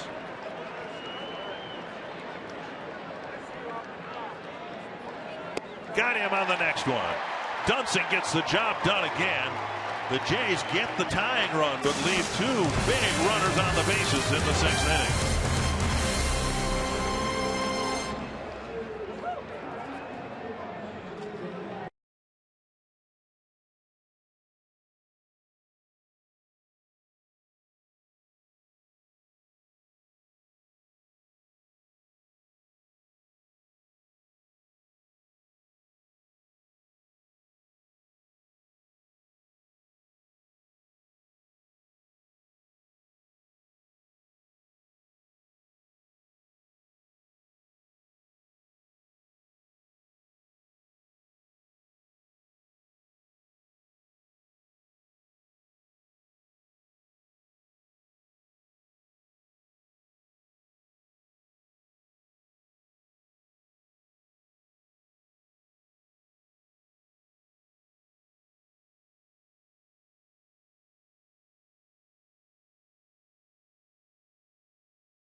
Twins baseball on Fox Sports North is presented by Toyota. The Toyota Time Sales Event ends June 1st. Hurry in today. Toyota, let's go places. By Sanford Orthopedics and Sports Medicine for the everyday competitor in all of us. And by McDonald's. Try the new 100% sirloin third-pound burgers starting at $4.99 at McDonald's. It'll be Joe Mauer leading off the 6th inning, and one of the quirks of the ruling that ended the 5th is the batter is the third out, or was the third out of the inning. That's Nunez. Hicks is not charged with a caught stealing, but the batter Nunez is retired 2 unassisted. So it's Mauer leading off the 6th inning.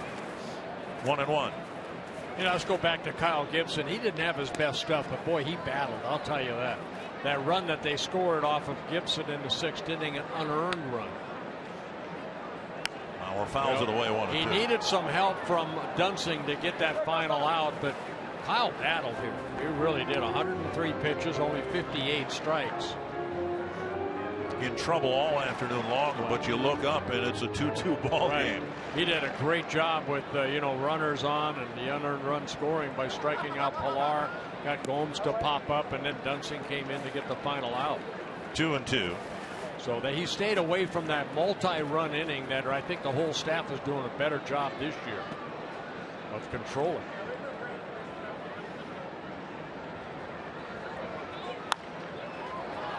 Knocked down by Encarnacion and out at first. Somehow Sanchez caught the ball and with one foot or the other found the first base bag. Might have got it with his glove. He was feeling for that ball.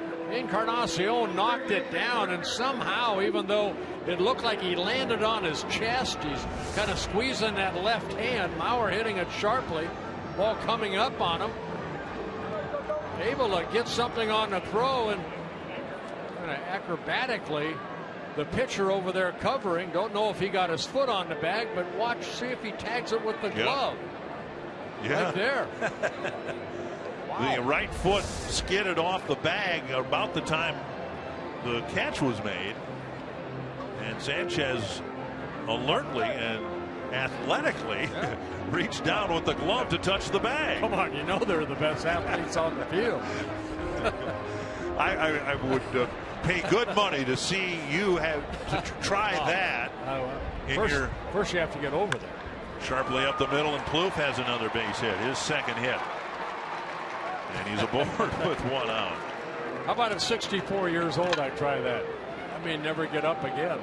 See, how many trainers do the Twins have? They have three on staff. Oh, not enough. There's a massage therapist.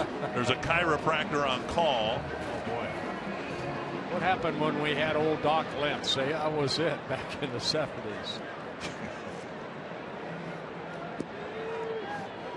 Well, a one-out single for Plouffe, and here's Rosario.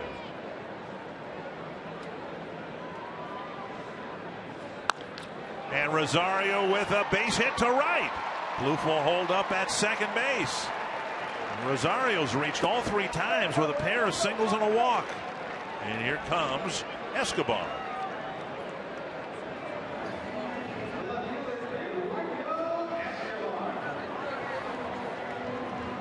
Rosario jumping on that first fastball, and it's up in the zone a little bit. That ball tailing away. Good piece of hitting by Rosario. The Twins answer with a threat in the bottom of the 6th after the Jays just tied it in the top of the inning. Here's Escobar, 0 for 2. The Twins able to do that in the 4th inning when the Jays tied it in the top of the 4th. They came back with 1 in the bottom.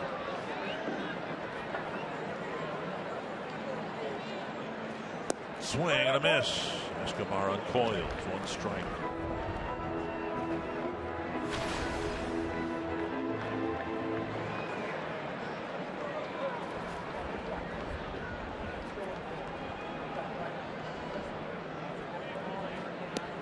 Called strike. An off-speed pitch, 0-2.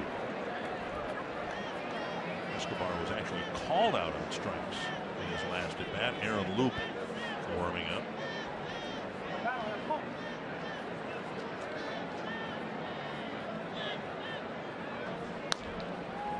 Tapped up the line, foul. Butch Davis, the first base coach, making a nice play and feeding it to the fan.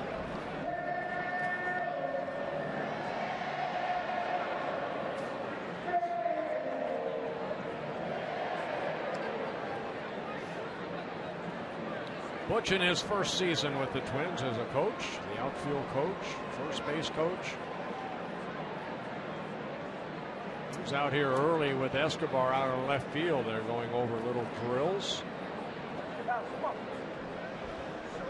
2 strikes to Escobar, battling Sanchez. Ball to left, and that'll chase Colabello back near the track. Plouffe retreating to second, no chance to advance, 2 down. And bring up Chris Herman. Twins have 3 bench players, and they're all right-handed batters today. Kurt Suzuki, Shane Robinson, and Torrey Hunter. Herman has homered and was called out on strikes. Put the Twins back in front here with a 2-out hit.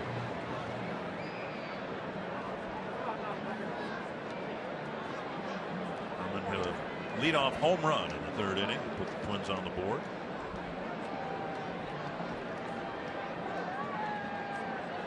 Swing and a miss. 1 strike.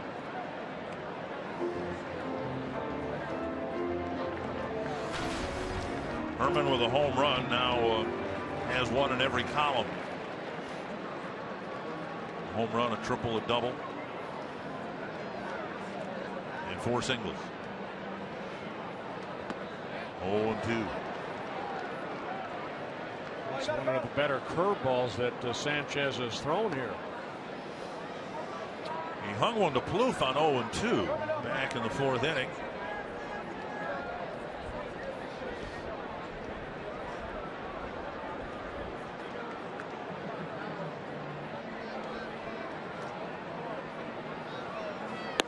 Inside, just missed ending the inning with another called 3rd strike. Yeah, that was the pitch that struck out Herman in the 4th inning. That fastball that came back over the middle part of the plate.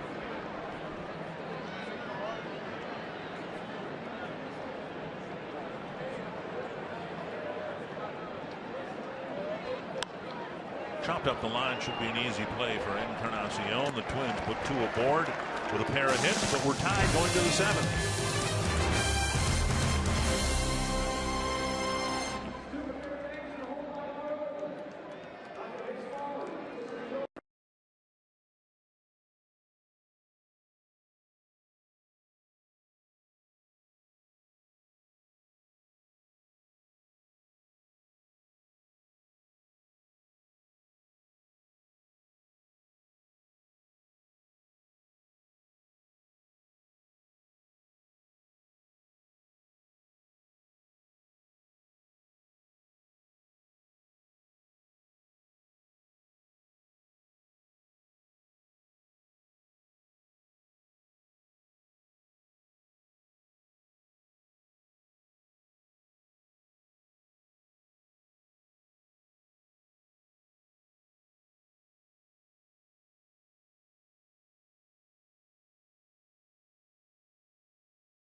Well, 3 innings, 3 double plays. This in the 3rd inning. The 0-1-2-3 double play helped Kyle Gibson here this afternoon.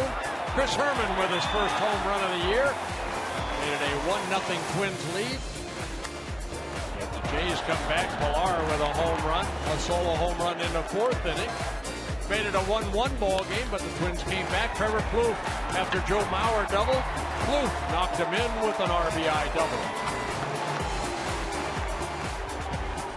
Go to the 7th in a tie game, and Ryan Presley, who did such a good job last night, came in, pitched 2/3 of an inning, struck out both batters he faced.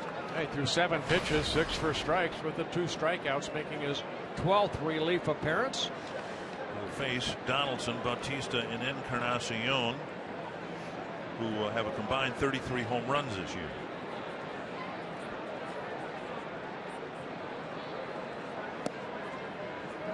Missing inside, not received by Herman.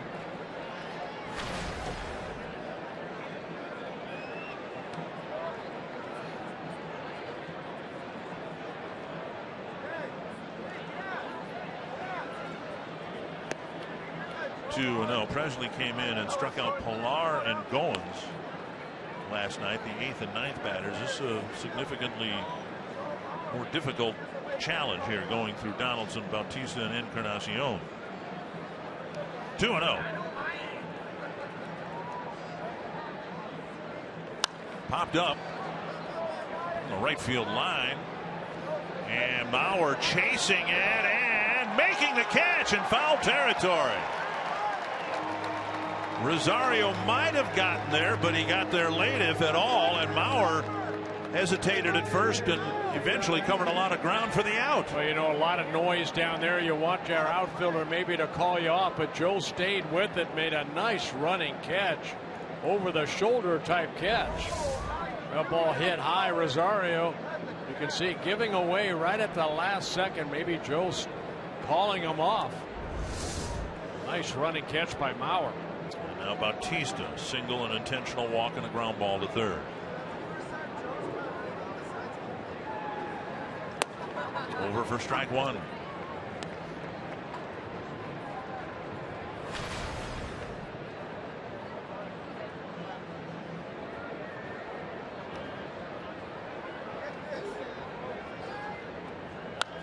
Another breaking ball and a foul over the Twins dugout. 2 strikes.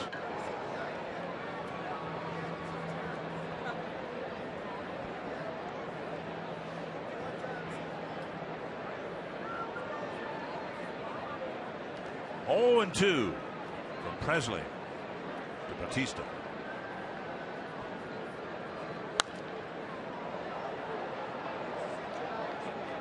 Twins decided to keep Presley and send Michael Tonkin back, in part because they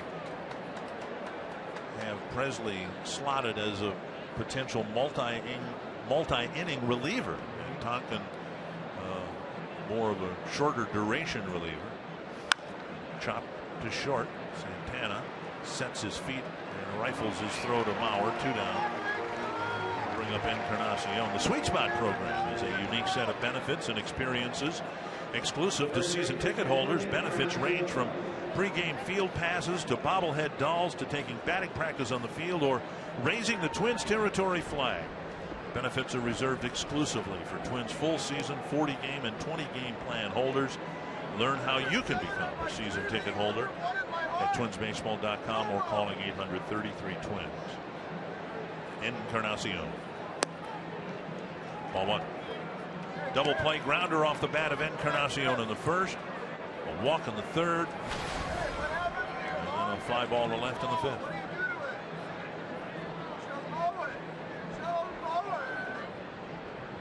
Check swing, but he went. Good hard slider there by Presley. He has a good curveball along with a good fastball.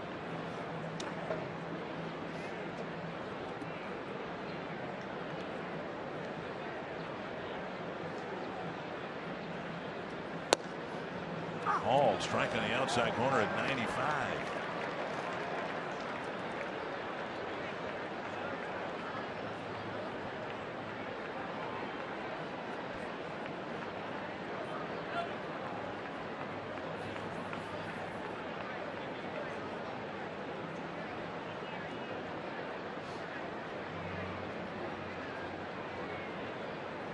And 2.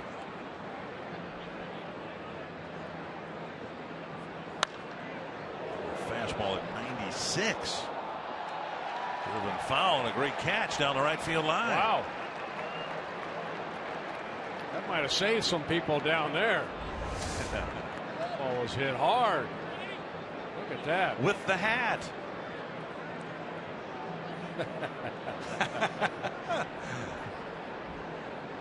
One and 2. Got him with a high fastball. Good inning for Ryan Presley. He sets the Jays down 1-2-3. It'll be Hicks, Santana, and Dozier at the bottom of the inning.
Two apiece as we go to the bottom of the 7th inning. Josh Donaldson in his first year with the Jays putting up MVP type numbers. But who was the last Blue Jay to win the Is this MVP a trick question? I don't think they've had one, have they? I don't believe so. George Bell. George Bell.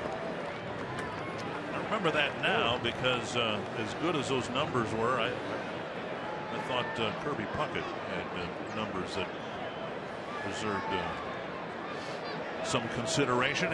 Aaron Loup coming into the ball game for the Jays. Yeah, Loup making his 21st relief appearance. He's in his 4th season with the Toronto Blue Jays. 27-year-old lefty.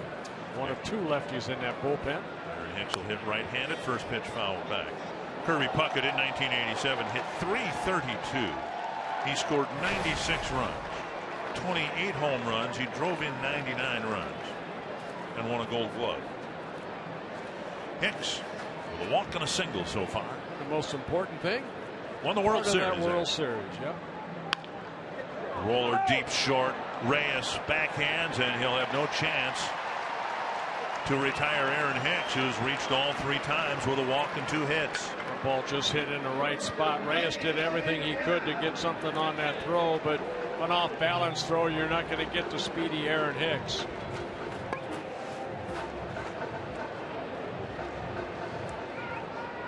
So good speed at first base, and Santana now hitting as a right-handed hitter. See if he is asked to bunt here. 3 times Santana's come up with Hicks at first and nobody out, and hasn't been asked to bunt. Now he backs this one up pretty nicely. Loup throws, and there's the sacrifice, advancing Hicks to second. For Santana, his 4th sacrifice of the year. Gets Hicks into scoring position. And now Dozier will bat with the go-ahead run at second and 1 away.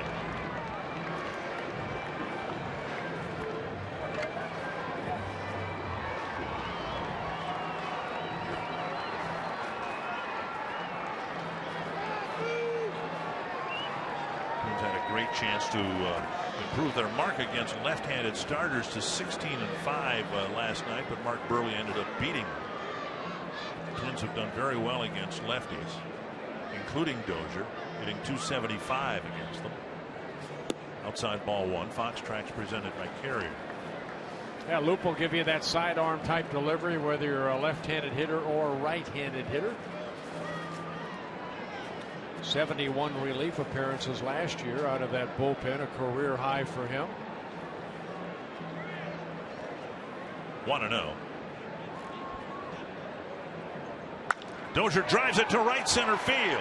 Chased by Carrera. Off his glove. It rolls on the warning track and rolls a long way. Dozier to third. He will be held there with an RBI triple. Great effort by Carrera, and it hit him in the glove, but bounced out and rolled towards center field on the track. Dozier got a pitch up and went the other way with it, and Carrera had to leave the earth to try to make a great catch. Watch Carrera right here, right off in his glove, out of his glove, and then trickled down towards center field. You're thinking inside the park home run. I was. Yep. And then you pick up your third base coach, Gene Glenn, and he tells you to stop. But a big RBI triple for Brian Dozier. Twins take a one-run lead. Infield in now for Nunez. Fouled back. For Dozier, his third triple of the year, driving in his 25th run. Dozier hitting .275 against lefties. Nunez just .222 against lefties. Big runner to have out there at third, with the Twins retaking the lead at 3-2. Inside, 1-1.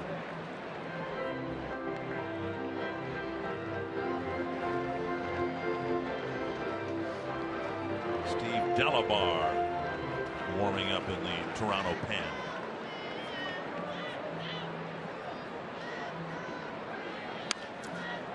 Chop to third. Dozier stays at third, and Nunez fails to double the Twins' lead. He kind of swung at a pitch that's a pitcher's pitch, a ball down and away, and unable to do much with it. Not only did he swing at it, it looked like he tried to pull it, and did so weakly.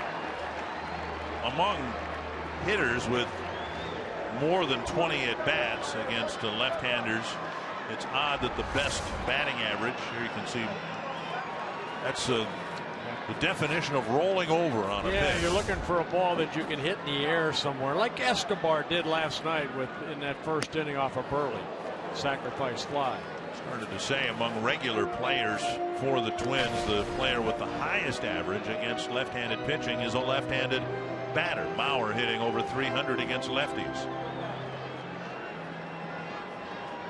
One strike.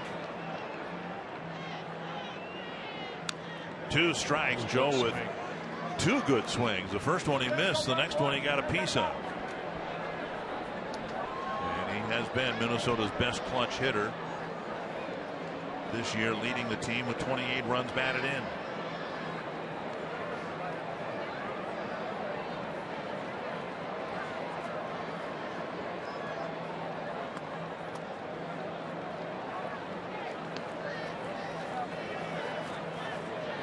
Hunter, not in the lineup today, has 30.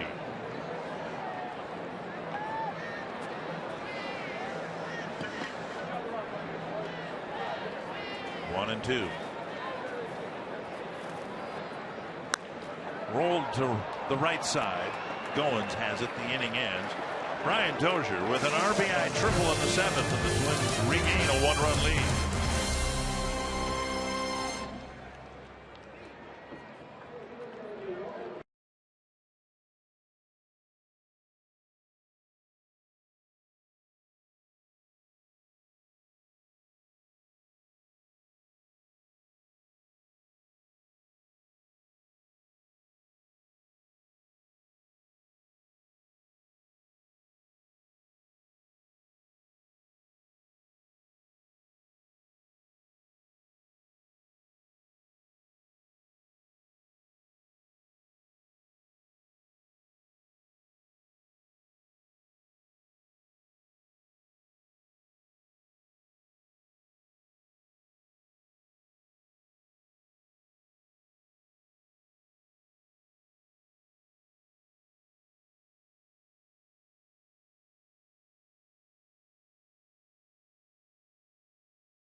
Great innings out of the bullpen for the Twins.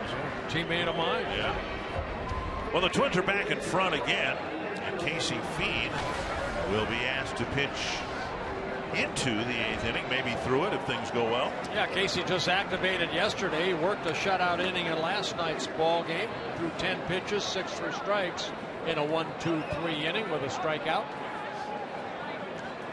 Martin, Colabello, and Carrera due to face Fiend here in the top of the 8th. First pitch popped up short center. Hicks coming in. One away, and the first out is an easy one with Martin jumping on the first pitch and popping it up. Bring up Colabello.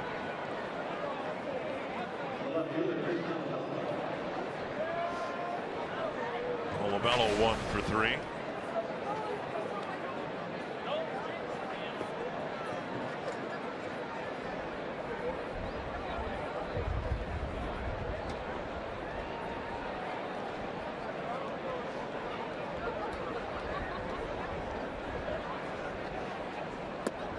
Strike 1.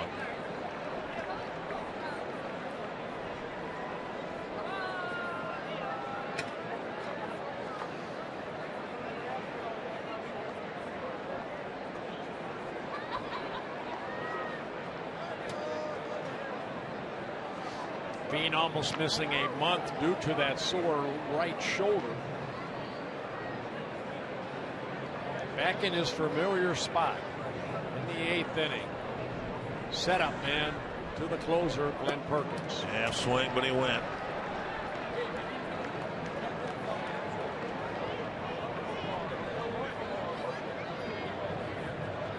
Oh, 2. Bello stepping out of the box, much to the chagrin of Lance Barksdale.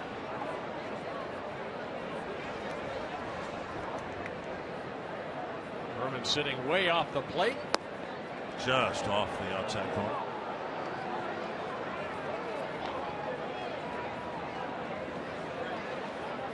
Head in the count, trying to clip that corner down and away, just missing. So it's Fox tracks.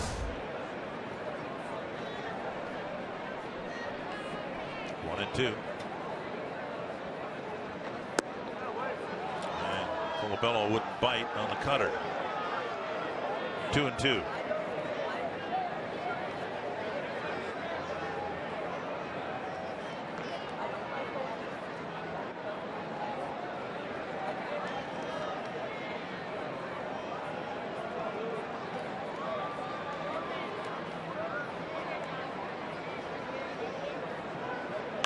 Popped up at a foul ball, and it'll reach the seats.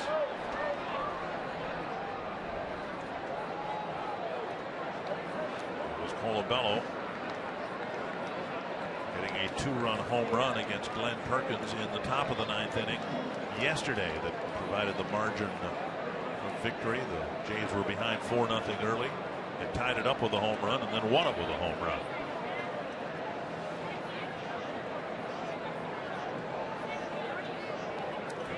A world provided the leads preserved through 8 innings where Perkins will get another chance at the Blue Jays in a save situation. Another 2-2.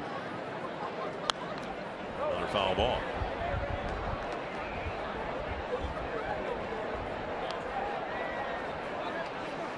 The bullpen has done the job so far. 5 men faced, 5 outs. Started with Dunsing cleaning up a mess in the 6th.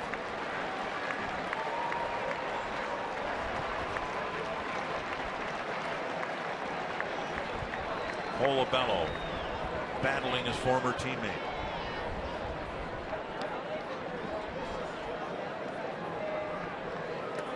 Three and 2. Carrera on deck.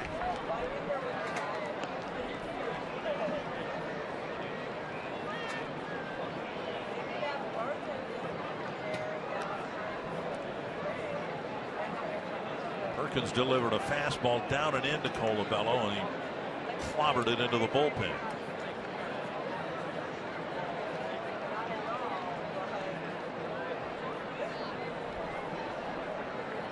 Full count to Colabello. Called, 3rd strike. Fiend went right back in there about where Perkins threw his pitch And Colabello takes a call, third strike. It helped set this up. All the pitches away, and then they came back inside. See Herman wanting it away, but ball clipping the inner part of the plate. 2 down. Marty Gellner, what do you have? Well, Casey, coming off that shoulder injury, said the biggest difference is that he now doesn't need 50 pitches to get ready in the bullpen. That's what he was doing because the shoulder wasn't right. He couldn't get comfortable. He said he's cut down on that significantly, down to about 15 pitches now to get ready. And guys, that makes a big difference throughout the course of a season. Boy, it sure does, and that's more of the mental game too. The physical part now, he says he's healthy. Also, it takes away that little bit of doubt that he had. And a base hit to center with 2 outs in the 8th. Herrera punches a 2-out single. That'll get Pilar to the plate. Herrera getting his second hit of the ball game. Doubled in the 2nd inning. Singles here in the 8th. Pilar with a walk, his 2nd home run of the year, and a strikeout.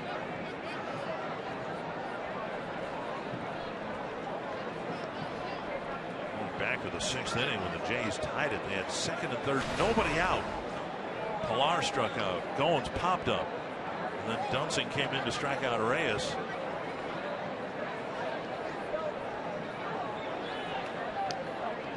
Herrera checked it first. Herrera on the year 1 steal in his only attempt.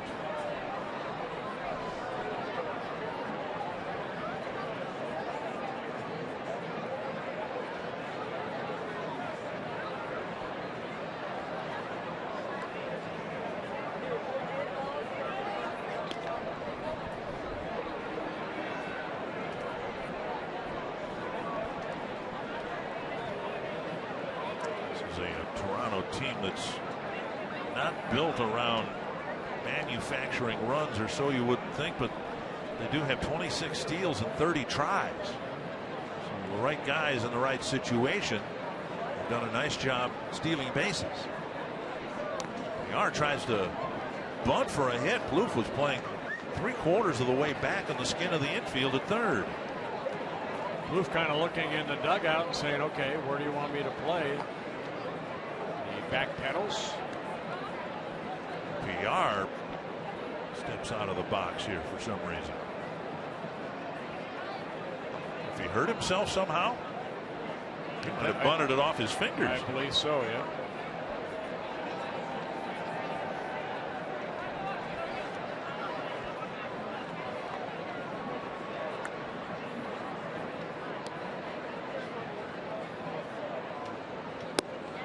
Called 2nd strike. One of the reasons Plouffe is playing back, the Twins are in the no doubles defense. Here's PR's bunt attempt. There you see the hand going up the bat, and ouch. Escobar almost back on the warning track. That's how deep the outfield's playing PR, trying to make sure that he doesn't hit a game tying double. That's why even with the bunt attempt, won't happen here with 2 strikes, of course, but Twins are playing back because they'd rather have Plouffe cut down a possible double than defend a bunt in front of him. But a strikeout, you don't have to worry about it.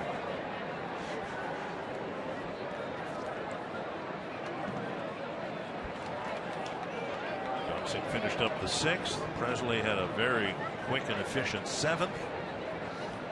13 pitches for Casey Fiend, 10 of them over the plate for strikes.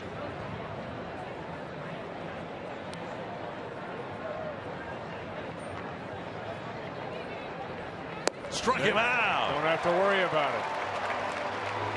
Carrera left the board. The Twins carry a 1-run lead to the bottom of the 8th.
After the final out, we will bring you Twins Live, presented by CenturyLink, and look at that triple by Brian Dozier in the bottom of the 7th inning to drive in the go-ahead run in this game. Dozier has been swinging a very good bat lately, plus Kyle Gibson and the way that he battled through 5 2/3.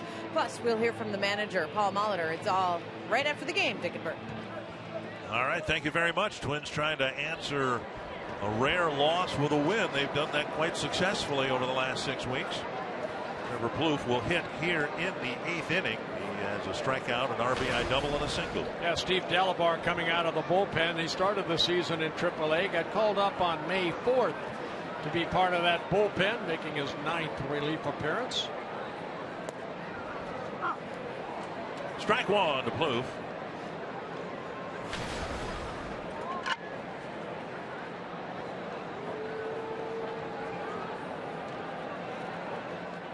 Swing and a miss. Just looking out at the Twins bullpen, Blaine Boyer getting loose. Glenn Perkins pitched in the last 2 games of the Boston series and in last night's game. So it might be that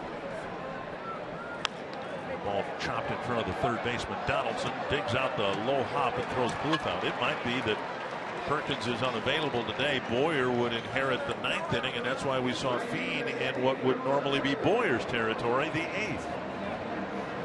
One down. Join us June 6th on a DQ sensational Sunday. The Twins take on the Brewers, and the first 10,000 fans 18 and over will receive a Torrey Hunter jersey courtesy of CenturyLink. Go to twinsbaseball.com/tickets and get your tickets today. Good day at the plate for Eddie Rosario. 2 singles and a walk. Swing and a miss, 1 strike. So it would appear that Boyer will be the closer today. And it's up to the Twins lineup here to add another run or 2 if they can. There's a bunt foul. 2 strikes. Venture to say that 95% of the Twins' bunt attempts, 4 hits, have resulted in nothing more than a foul ball. This is a team that has a hard time putting a bunt in play for a hit. And Rosario swings through strike 3.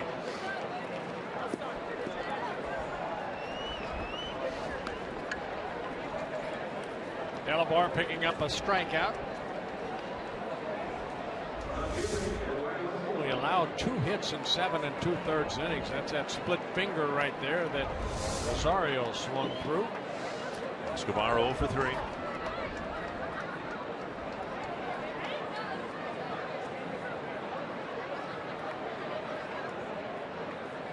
Swing and a miss.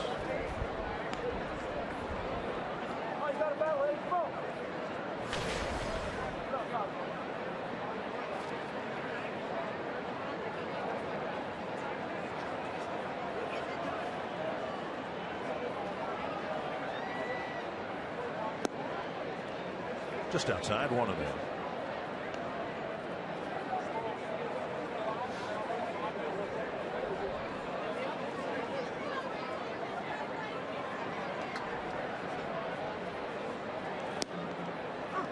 And now 1 and 2.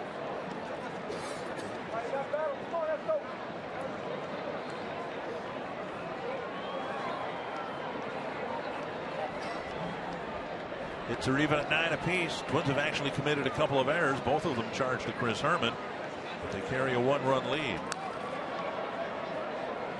1 and 2.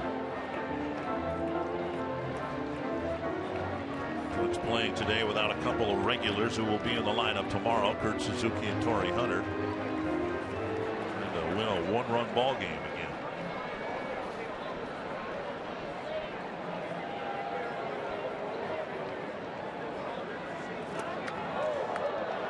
Two and 2.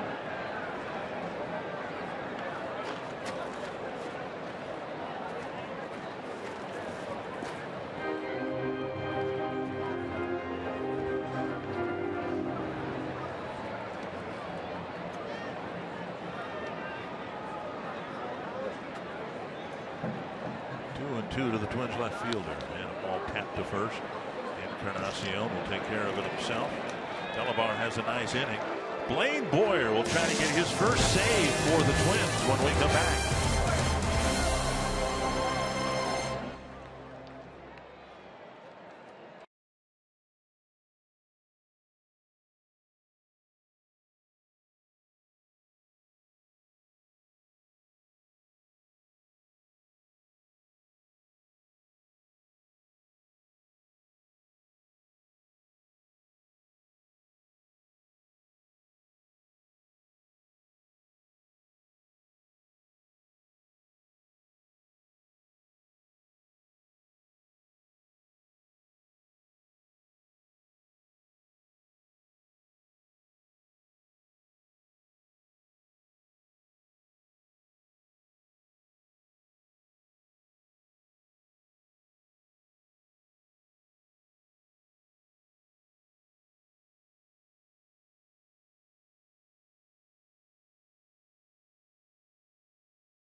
Trying to win their 10th one-run ball game this year. Cold Hard Facts brought to you by Clean Crisp Coors Light. The Twins are 23-1 when leading after 5 innings. Great job by the bullpen usually, and it's usually Glenn Perkins that picks up the save. Twins have 19 saves out of that bullpen, 18 by Glenn Perkins, 1 by Brian Dunsing. And Blaine Boyer looking for his first save as a Twin. He has 2 career saves. One coming with the Braves in 2008 and 1 for the New York Mets in 2011. Gene Robinson in left field, Justin Smoke in the box, and we're ready to go here in the 9th. Down and away, ball 1. Smoke on the year, 62 at bats.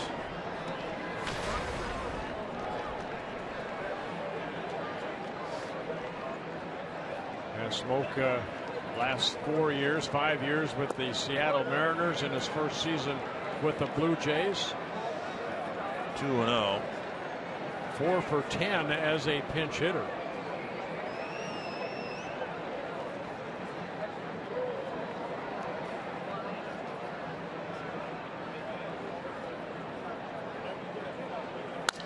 Snapped his bat and a bouncer to first.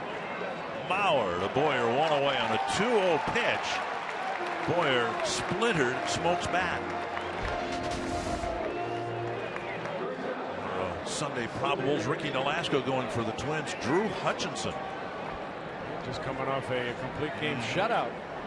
And Ricky Nolasco looking to make it 6-0 in the month of May.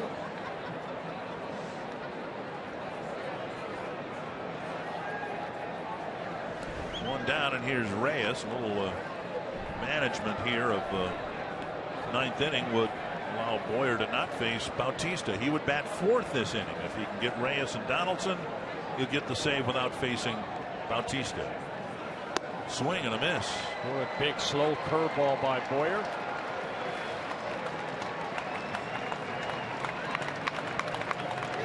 Nice crowd here this afternoon, just over 32,000. Twins can go 4-1 on this homestand with 1 game left.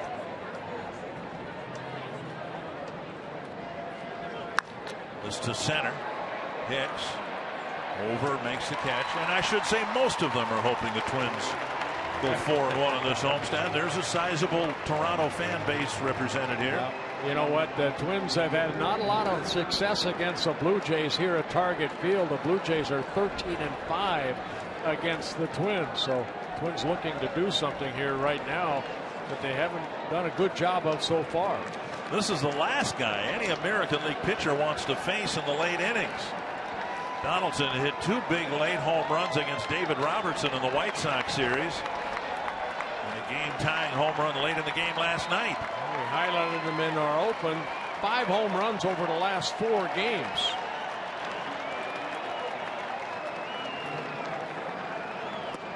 Breaking ball missing the inside corner. Donaldson hit a walk-on 3-run home run against David Robertson. And then hit a game-tying home run against Robinson the next game in the 9th inning. 1-0.